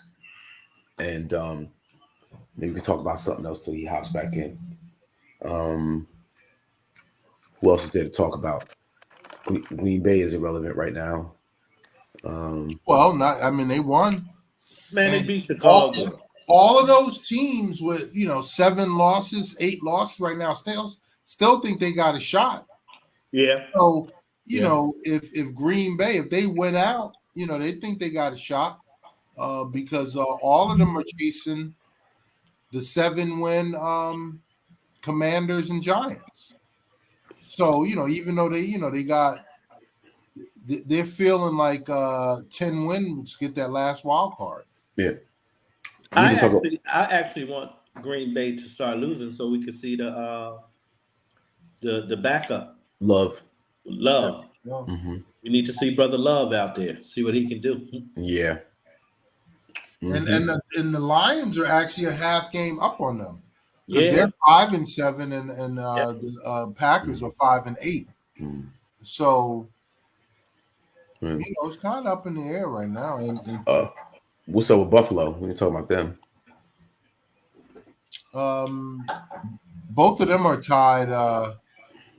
Buffalo and the Dolphins now. I think both of them are 8-4, right? Yeah, I think Buffalo end up winning that division. I still don't trust Josh Allen. Well, they're getting healthier. Yeah. And they went through this last few games, and obviously Josh Allen played a few bad games before these last 2 good ones, but their health was definitely in question, and as they get healthier, I think they'll just get better and better. And I think them, Kansas City, and Cincinnati are the teams to beat in the AFC. But hey, speaking of the AFC, let's talk about the Broncos and your man calling Seattle plays, in Denver. Oh, Russell Wilson's called? Really? Yeah. They say it again. They're saying he, is making Seattle play calls out in Denver, like using Seattle phrasing and stuff. Wow, confusing the hell out of the Broncos. He's forgetting and mixing up plays. Yeah, man, I can see that. I mean, he's been doing something for 10 years? How long was he in Seattle? Yeah. 10 years. You got a routine for 10 years and then you have to change. Yeah, they say every now and then the terminology, they on the line like, what? What is he saying? Damn. I mean, all of those little things is why they are losing. And all those little things directly relate and you can attribute the losing to him. Mm-hmm. After he got a quarter of a billion. I mean, that is just crazy. Yep. Right, but it's his first year, right? So things like that. Mixing the terminology. You get 2 years out, it changes. You get an But entire remember, year. They were talking about them being a Super Bowl contender. Yeah, but Jokers was wild, and they was just, it's just like the reality of it is, you've been doing something a certain way for so long, you switch, you got to reacclimate yourself to the system. Usually, now there's people who are, next level with it and can just do it, but not everybody's like that. Some people have to, let's learn. And then you got the new coach, Hackett, he's unproven. And he's going to lose his job. Right. But that was and then what happens next year? Who comes in with what scheme, terminology, all that? So the residual effect of Russell Wilson and that contract and all they gave up, all they paid him, all the draft choices that is colossal. Yep. And after losing the coach, because Hackett ain't gonna make it. If he makes it the whole year, I'll be surprised. But then what's gonna happen? What's going to be the effects right after that? Who are they going to bring in? Is he going to be able to, get the team and coach Russell up within the team and be successful with him? I mean, that's the big thing. Can they be successful with Russ? I mean, after 1 year, I mean, you can. You can. You got maybe 2 more years. You got a 2-year window with him. That's it. That's it. You got a 2-year window. They paid him for 5. Yeah. You know who might be an interesting coach for them? I mean, who's out there? Because we know Sean Payton's going to the Cowboys. Do we know that? Yeah, it's already a done deal. You sure? I don't know. They win a chip. That's what they win the chip. I don't know. It's a done deal. Yeah. But in Denver, Jim Harbaugh. Ooh. Hey, you on to something right there. Because if Michigan wins the national championship, Harbaugh's out of there. Harbaugh would understand Russell Wilson. Yeah. Like Michigan is the only one. They're the only one that can beat Georgia, so that could happen. Yeah. Michigan wins the national championship. I think Harbaugh will leave. Yeah, that could happen. Yeah. Yep. That would be very interesting. Jim Harbaugh and Denver with Russell Wilson. I could see that. I can see that. You're onto something there. We'll see. Let's see how that plays out. I'll put that in the air. Yep. I'll put that in the air.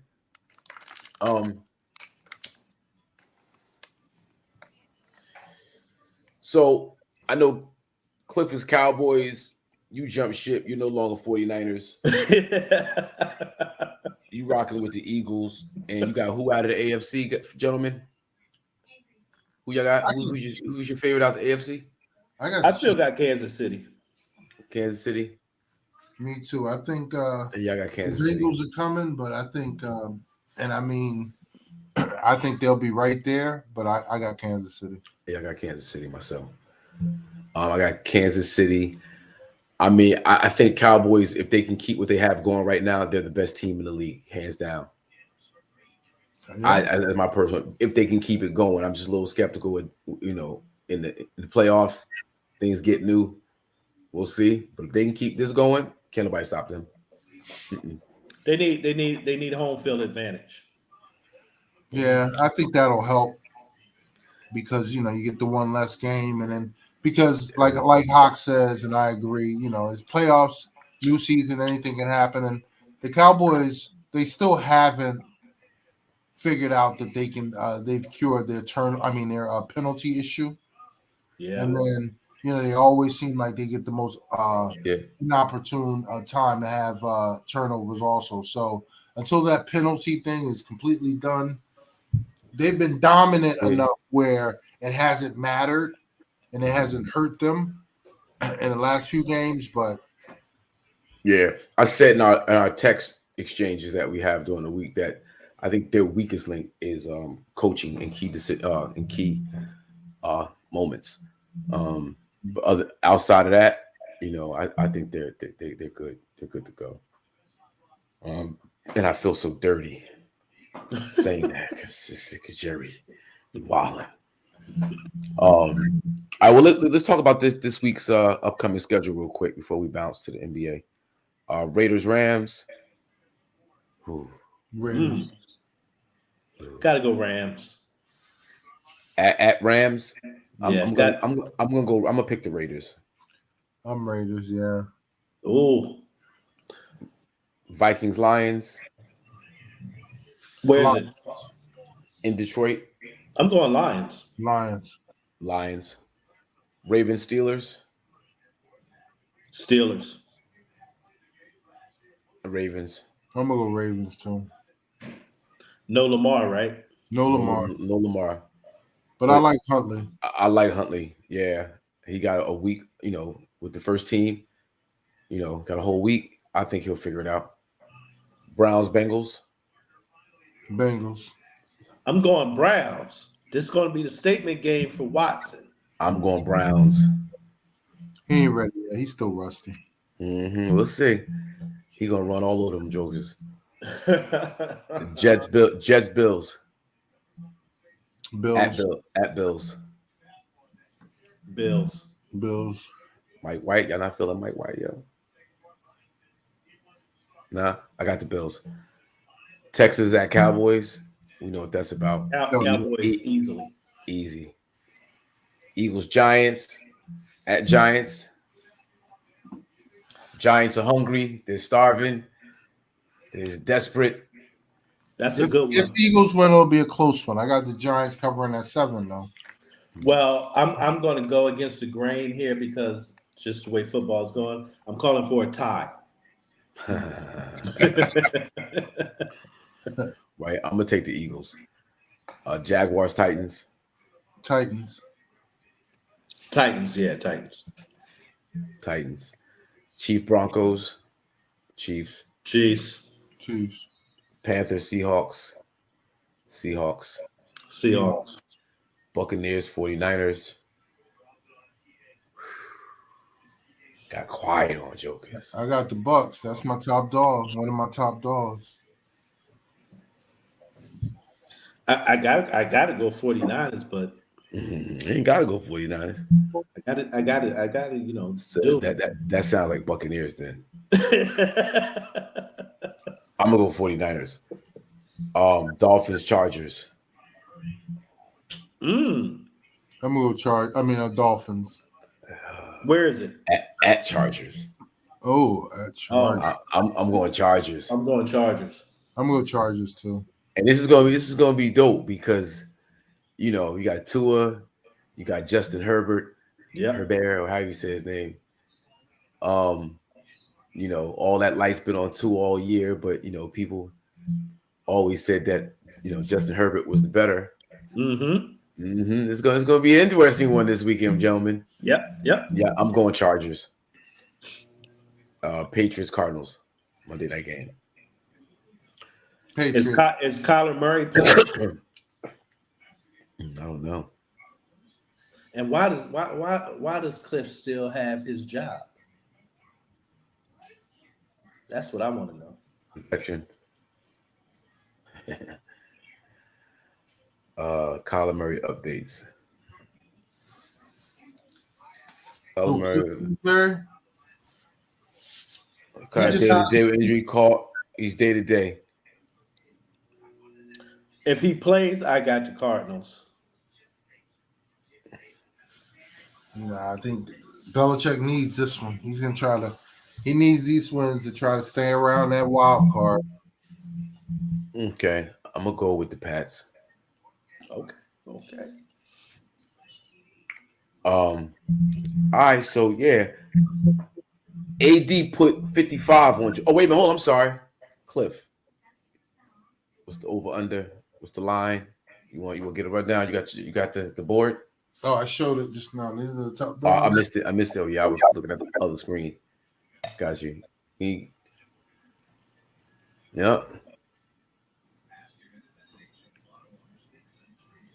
Yep, I like it. Mm-hmm. I like it. All right, Anthony double nickel Davis.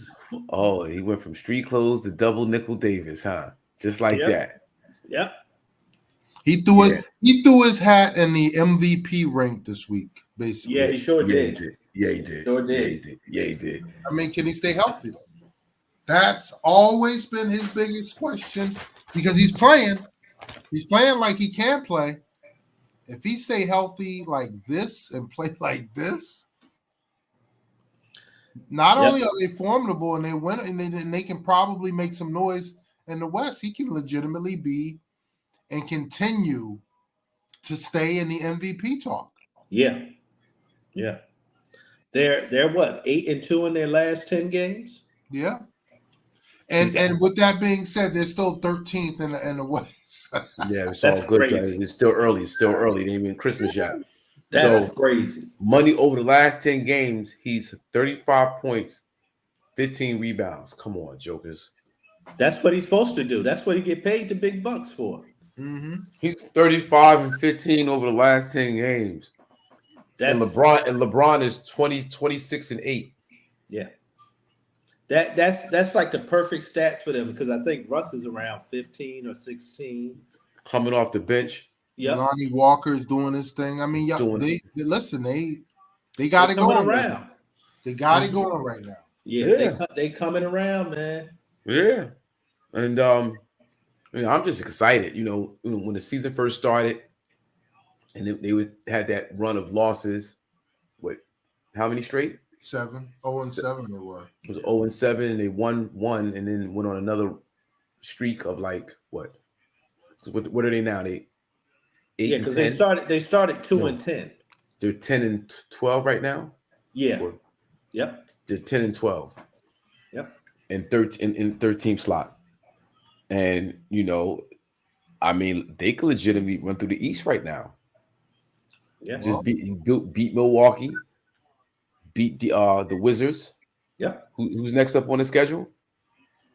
That tonight they play. They play tonight. Yeah, they're on a East Coast swing. They're on the East Coast run. Mm-hmm.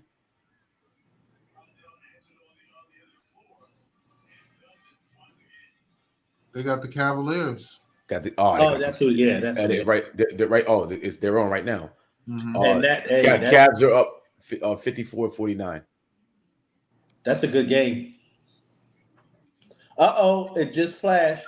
Garoppolo could return for the playoffs. Okay. All right, I'm back with my Niners. See, come on now. You get me hopping on, in and out. I see how it go down. Hey, didn't require surgery, so he come back in the play 7 weeks, I think, something like that. Purdy just got to hold us down. Yeah. See now, that could be feasible. Yo, JT, I disagree with you, bro. This is better than the bubble AD. Yeah, this is much better than the bubble AD. Bubble AD, he was the second best player on the team. Right now, he's clearly the best player on the team. Yep. And just for the record, gentlemen, this is what was supposed to happen 3 years ago. Yep. Right. And we were putting it on LeBron like he wouldn't let AD step up when it really was AD wasn't stepping up. Yeah, AD wouldn't allow himself to step up. Right. Yeah. For sure. Yeah. Because right now, they're looking really, really good. They're playing defense. They're competitive. And they still don't have shooting. Darvin got them playing. He got them playing defense. He got them playing hard. He got them buying into the scheme. And we can't. Which was going to take some time. Yeah, we can't stress enough how Westbrook has bought in and really, really, is playing his role. Yeah, he's playing his role, yo. 6'6" man of the year. Yeah. Yeah. It happened. So definitely happened. So can you imagine AD MVP, Russ 6th man of the year, Darvin Ham coach of the year? Coach of the year. Yeah. And LeBron breaks the record. Yep. How does that look on LeBron's resume? Does it change anything, brothers? Look, that would look his resume. His At 38 years old, his resume is tight. Your fifth ring, but you know what? Not being the man. You know what? With all that being said, he still will never be considered one of the best Lakers. He said all that. You got jokes, JT. All right. No matter what, he's never going to be one of the best Lakers ever. No, I mean, when you say best, I would say he's never going to be one of the most loved Lakers ever. No, he's not going to be one of the best Lakers ever. I mean, when you say one of the best, how many is in the group? So I got here's my top 10. He would be top 10. All right, there you go. Boom. You know how many people have played for the Los Angeles Lakers over the last 50 some odd years? He's around 10. Okay. You know. I mean, when you look at the group that you're in, I mean, there's a lot of legendary, well-deserved play. I mean, it ain't like that's a top 10 Wizards or top 10 Cavaliers, top 10 Heat. It's top 10 Los Angeles Lakers with legacy. And I'm saying maybe in front top of that. 10. I'm saying he might sneak in at 10. You wildin', stop it. He might. Yeah, you try to poke fun right now. You wildin'. You know, Well, I mean, but you know, the last 2 years have been rough. This year ain't locked in, as JT has pointed out. This ain't locked, you know, and the last 2 years have been very, very rough. So he can't. But if he manages to do this right here, that would be something. AD MVP, Russell Westbrook 6th man, Darvin Ham Coach of the Year, and they win the chip. LeBron Finals MVP. AD got to be the Finals MVP for them to win it. No. AD would have to continue to be the best player for them to win it.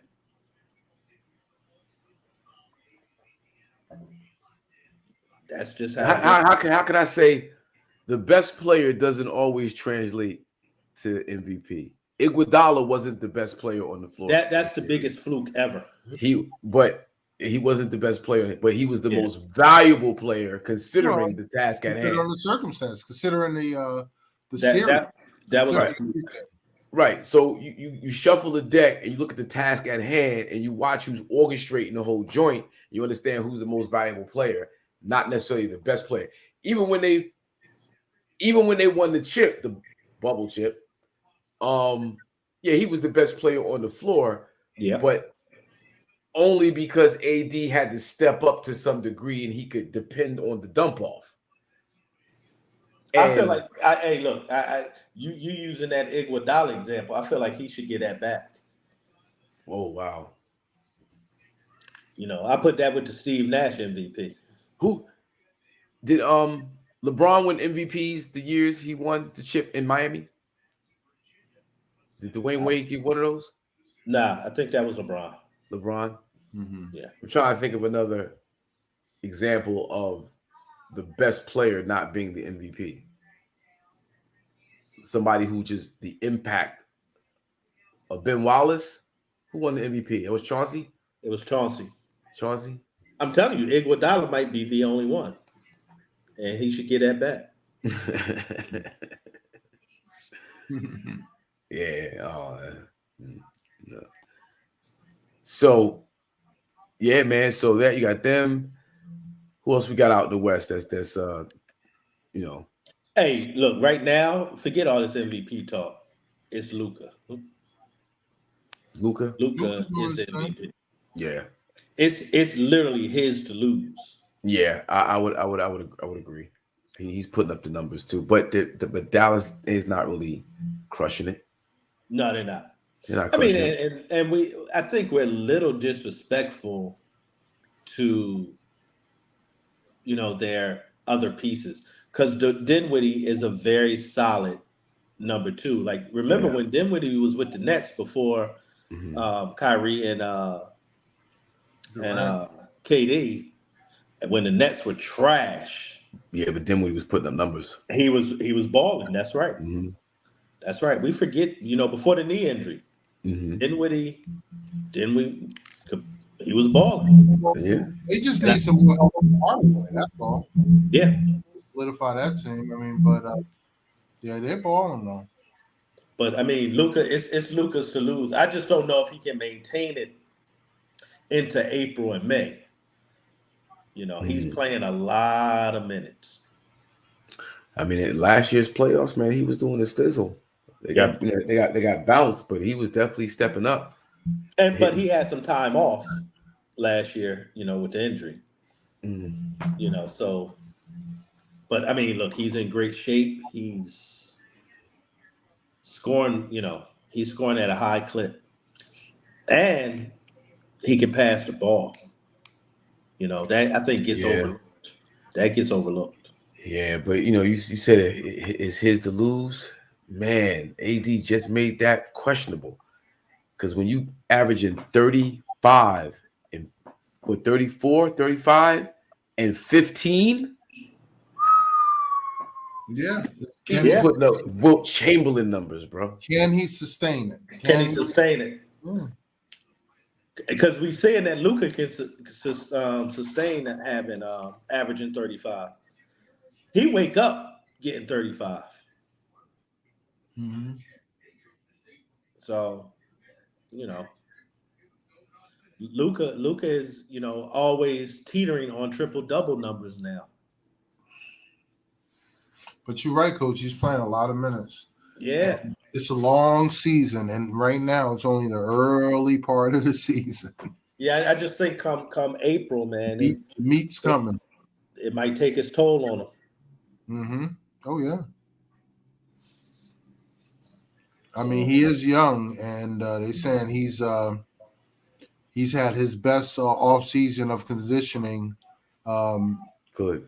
Since he's come into the league, and his body's a testament to that. But he is playing a lot of minutes. Yeah. So, what's Steph and the Warriors giving you guys right now? They've been having a hard time on the road. They having a hard time at home. They just lost at home. Wow. But they just recalled James Wiseman back to the team from the G League. So hopefully he can help them now. What did he do while he was there? You might know. He might got their ear to the streets. I didn't see any numbers that were like glaring. Normally when guys go down, you hear something. Didn't hear much, but I guess he did what they needed him to do because they called him back. Speaking of the G League, Kemba Walker's in the G League right now. They're talking about he's going to Dallas. Yeah. I saw that.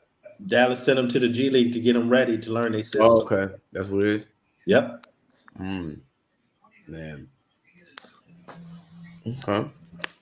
So basically, the Knicks traded Kemba for Jalen Brunson. That's pretty much what happened.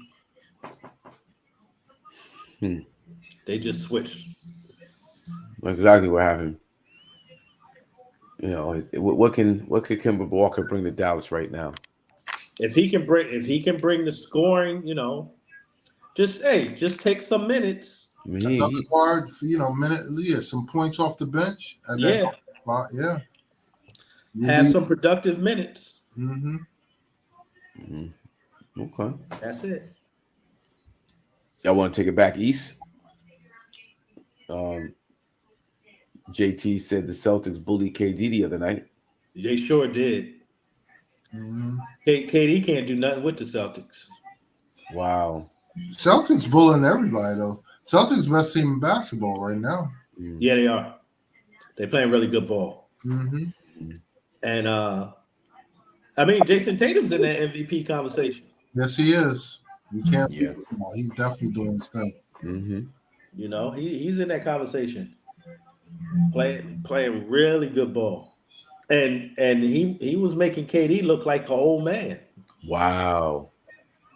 Like that? Yeah, like it was almost like, all right, come on, guard me.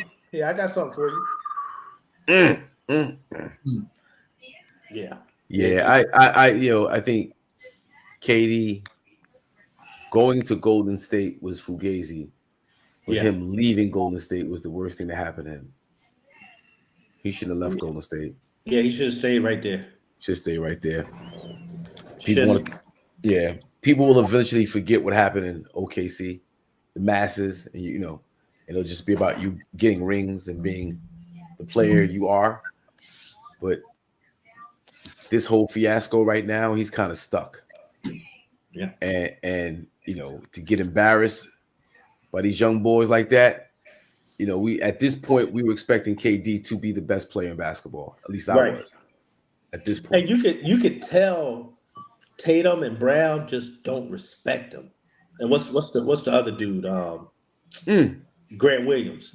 It's like they just don't respect KD. That's so come on, that's weird to hear. Like, what? How these young boys don't respect you, KD? That's what it looked like in that game. Like, because Kyrie was still doing his thing, but they just look like, KD, we know you soft. We're gonna be physical with you. You can't really guard us. You're not a good defender. It was bad, and yeah, they were picking his pockets. I'm telling you, it was bad. Like, let's just be physical with you. You're gonna get the ball up. You're gonna look for the refs to bail you out, and it's not happening. Oh, that's crazy. Boston Celtics got KD number. They sure do. But we can't sleep though, because the Nets getting better. They are getting better. They're getting healthier and they're getting better and they're getting more and more reps together. So I think they'll be right there once come playoff time.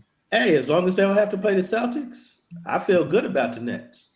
Mm-hmm. But if they got to see the Celtics, their next game is against the Hornets tomorrow. Yeah, they should be fine there.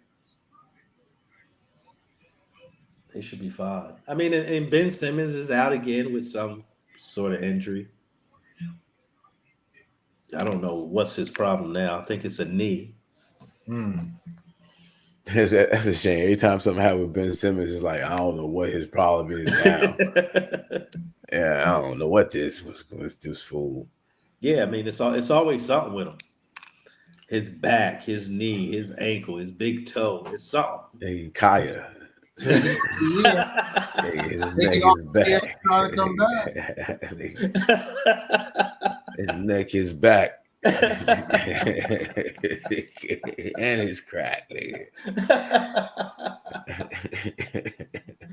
Man, he makes me mad when I'm watching the Nets because, like you said, Cliff, they starting to play better. They starting to gel, and you see him over there in street clothes. Mm-hmm. It's like, come on, man, get on the court.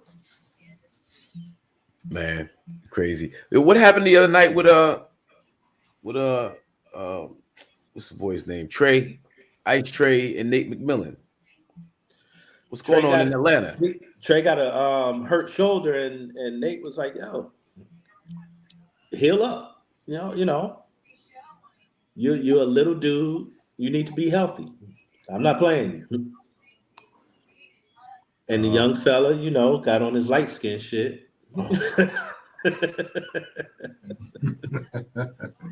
And thought he had a little leverage of power with Nate, who is, OG.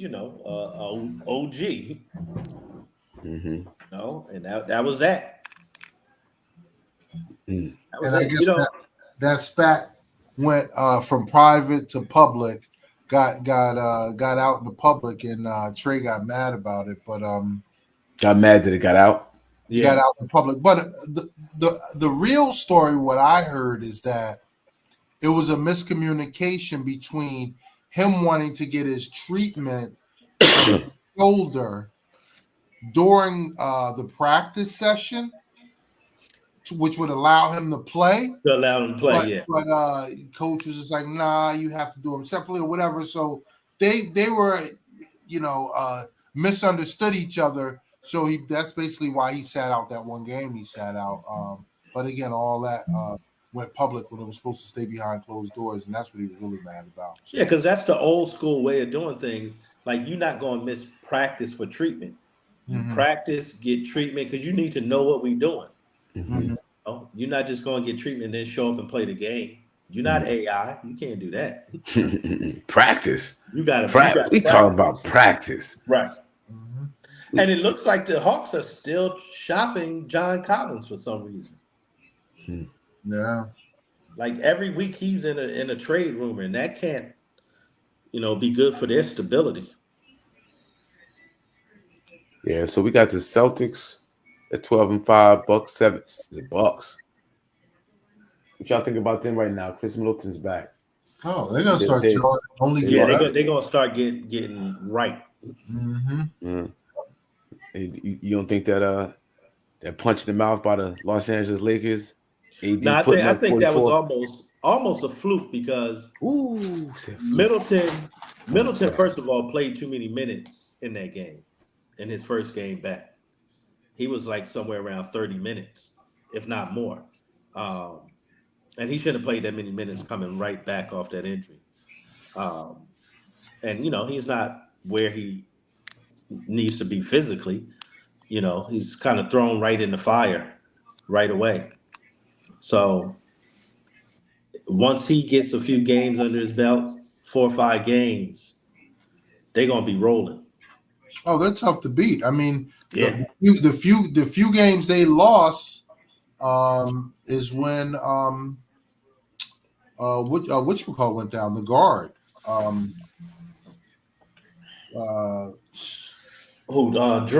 Drew. When Drew went down, I want to say they lost like 4 out of 5 games. So besides that, they've been pretty much. I mean, even against the Lakers, remember that shot to tie it, I think, when they were down 3, was Grayson Allen. Yeah, that was a big shot for him. Yeah, like that. That's not going to be your norm. No, he stepped up. Yep. Grayson Allen definitely stepped up. He surprised me as a player. I mean, he's always a rough, gritty player, sometimes a little cheap. But I think he plays above expectation. I agree with that. What he means to the Bucks anyway. Right. Yeah, what he means for them. So yeah. I like the Bucks. Got the Cavs on at 3 spot. Them young boys just balling. They just play. They just play. That backcourt is tremendous. Yeah, I thought Donovan Mitchell was going to end up with the Knicks, and we ended up with the Cavs. I really didn't understand the move or how that was going to work. But Lord have mercy, it's working. Yeah, it looks good. Yeah. It's fun. It's fun to watch. That looks real good. And Mobley's a real athletic, agile, big man. Jared Allen. Jared Allen. Yeah. Love coming off the bench with all that experience. I mean, and still can hit big shots. I like what the Cavs, what they putting together over there. Yeah. And we got the Hawks 4, Pacers 5. Pacers 5. Pacers surprising. Pacers are really surprising.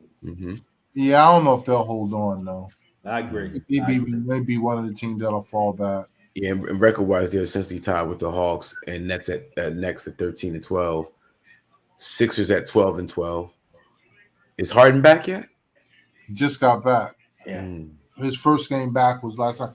He shot. It went to double. They lost in double overtime, but I think he was like, and it was against Houston too, his old team. But I think he was like 4 of 19, something like that. Wow. I just think he's always going to have some games because he can score the ball. But I just think his way of playing is over. Yeah. Yep. No, I totally agree. I to that point, I've seen Steph Curry get called for traveling over and over and over again this year. Yeah, like that little skip step that everybody used to get away with, namely James Harden. Yep. That we're not letting that go no more. That little extra step, and he's traveling. Yep. Yeah. Got the Heat at 9. Excuse me, Raptors at 8, Heat at 9. Knicks 10, Wizards 11, Bulls, Hornets. Bulls I thought would be a lot better this year. Hornets, Pistons, Magic. Yeah. Yeah, the bottom is where it is. Like I think anywhere from 9 through 12 can change at any moment based on injuries and everything. Hmm. So yeah, out west you got the Suns, Pelicans, Grizzlies. Pelicans. Yeah, what about the Pelicans? Talk about it. Well, you know the Pelicans are the Lakers, so you know. I mean, I like how they playing. They stay healthy, they're going to be a problem. Mm-hmm. Ingram haven't been able to really stay healthy, but isn't there like only one player from the Lakers still left on that Pelicans squad? Yeah. Yeah, it is. It is. It's only they're really Lakers. No, they're not. It's Ingram. Yeah, no, it's just Ingram now because they traded Josh Hart. Lonzo went to Chicago. It's just Ingram. But I like the Pelicans. They got great pieces. Their coach is doing a really good job with them. Yeah. Another young black head coach. Mr. Willie McGee, right? Yep. Willie Green. Yep. No, Willie Green, excuse me. I call Willie him. Green. Willie Green. Yeah. And I should know that, right? Mm-hmm. And then who's after them? I don't believe in the Phoenix Suns. I think as the year goes on, Chris Paul gets tired because his age hits him. Mm-hmm. Yeah, but he's been hurt. He's been out. Yeah. So he's getting his little rest early part of the season. Y'all know soon as his birthday come in, what is it, May or whatever? It's over. Yeah. Yeah, we had the Suns 1, Pelicans 2, Grizzlies 3, Nuggets, Kings, Clippers, Trailblazers, Jazz, Mavs. Wow. And we got Luka in MVP talk, and they're number 9. Come on, man. But did you skipped over something? You went real quick there. You said the Kings. The Kings at 5. When the last time you said the Kings? When Vlade Divac was there. When Chris Webber was playing for Chris Webber, right. And Vlade, right? Wasn't Vlade there at the same time? Yeah. So that was what? That's a long time ago. Mm-hmm. 10 years, maybe more. Mm-hmm. Long time ago. So that's good to see. The Kings, doing a little something. The Clippers are surprising how bad they're doing. Wow. They're in the 6th spot. Yeah, but come on. 14-11. Everybody's talking about them being top 3. No, lots of how many games and Kawhi Leonard hasn't played. Kawhi probably played like 3 games, 4 games. But Paul George is just getting back the other night. Yeah, that's another team we don't talk about enough is having a lot of injuries. Yeah. A lot of injuries. They got dudes with really bad wheels. Mm-hmm. John Wall, Kawhi, and Paul George all got bad wheels. Yeah. And it's you do those deals, those like Kawhi got like the world. They gave him like the world. And you can't even put him on the floor. He's gonna play about 25 games. And he's been load managed to death. Yeah. Like he literally he don't take off back-to-back games. He take off like back-to-back weeks. Yeah, because he'll get a knee, he'll get a tweak in that knee. And do you play him until it blows, or do you say, you know what, sit you down, save you for the playoffs? Yeah. They need to just start playing him on nationally televised games. That's it. That's it. Yep. We're not gonna play you unless it's nationally televised. You don't have to play. Yeah, I mean, outside of Kobe, Coach E just perked up. What you say about Kobe? What? Blasphemy.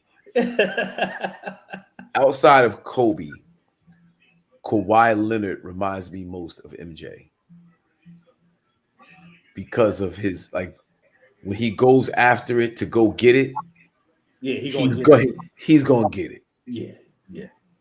he's not afraid to take the ball and take the game over. He takes the game over. Like, all right, get out the way, offensively and defensively. No, he's an assassin. Like, he's a straight assassin. He's a killer. Right. Yeah, he's a killer. I just wish we could see him play more so we could see that more often. But it's nationally televised games. That's it. You know. Hopefully he can be healthy for the playoffs and they can make a run like they should. I mean, they got a squad. They got the talent. They just can't stay on a court together.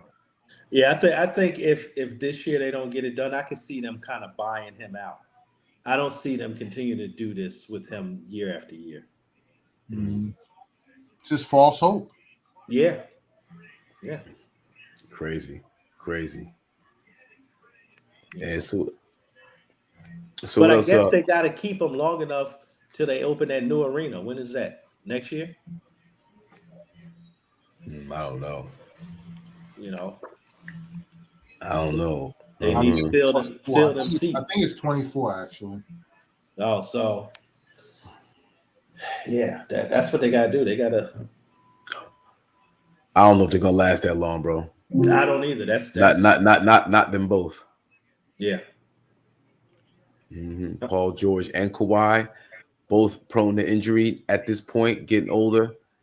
They better get something done this year. I know that if that's the case, but yeah, and it could easily happen. They just have to get all healthy at the same time and maintain and get some.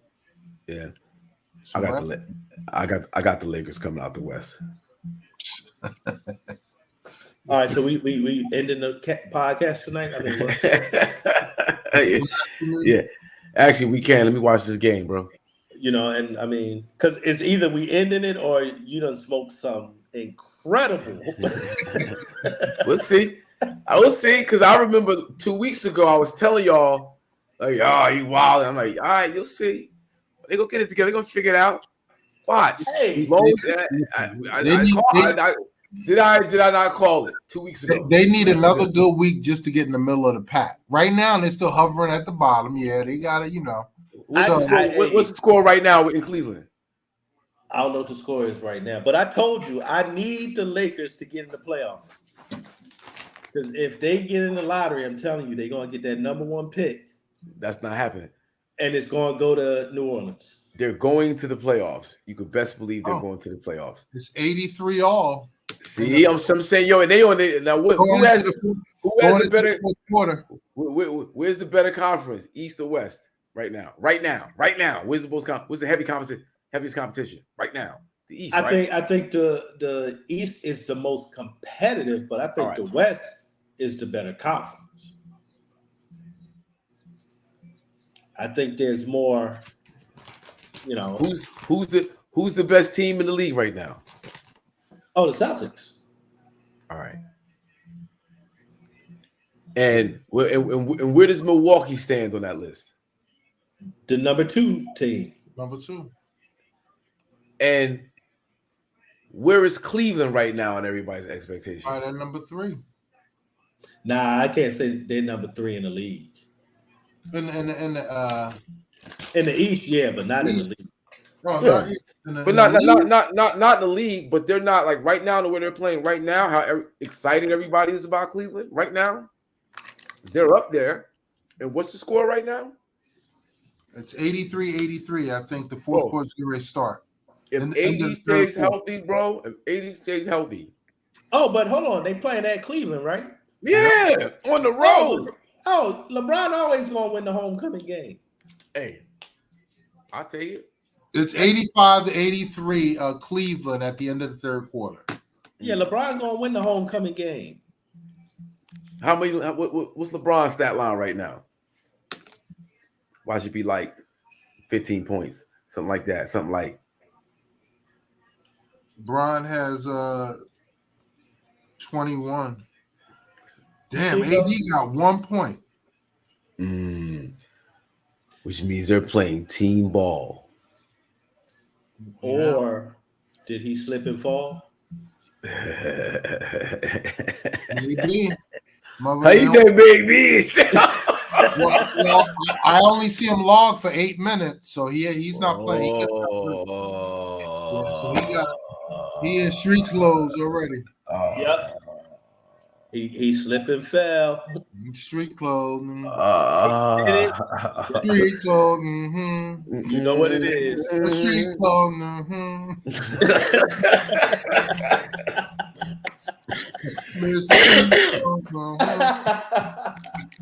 Oh man. That didn't take long. Long at all, bro. Come on, AD. Oh man. That's terrible. We over here singing your praises, toot your horn, put you up on a pedestal, and you in street clothes. The street clothes.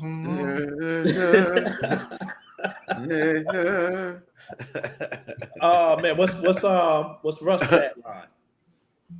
Russ I think got 13. Okay, Russ ball. And Braun got 21. And it was team ball. They didn't think of it. That means they're not dependent on one man. Yeah, Schroeder got 12. Yeah, come on now. Oh yeah, I forgot Schroeder is back. Yeah, Schroeder's back. That was a big help. Yeah. I forgot about that. You know, That somebody means who they can can keep actually Pat run Bev the other bench. Exactly. That's somebody who can actually run the point. Yeah, because that guy, and I'm sure he only good for pushing the back. That's it. I'm sure Schroeder is mad humble these days. Word.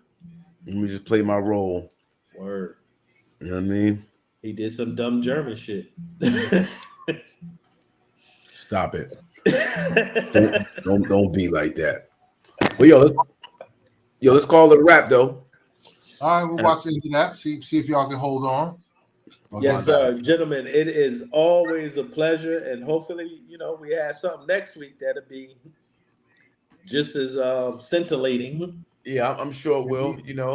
Sports entertainment is the gift that keeps on giving. Yeah, Word. Yeah. Word. All right, fellas. All right. Have a good week.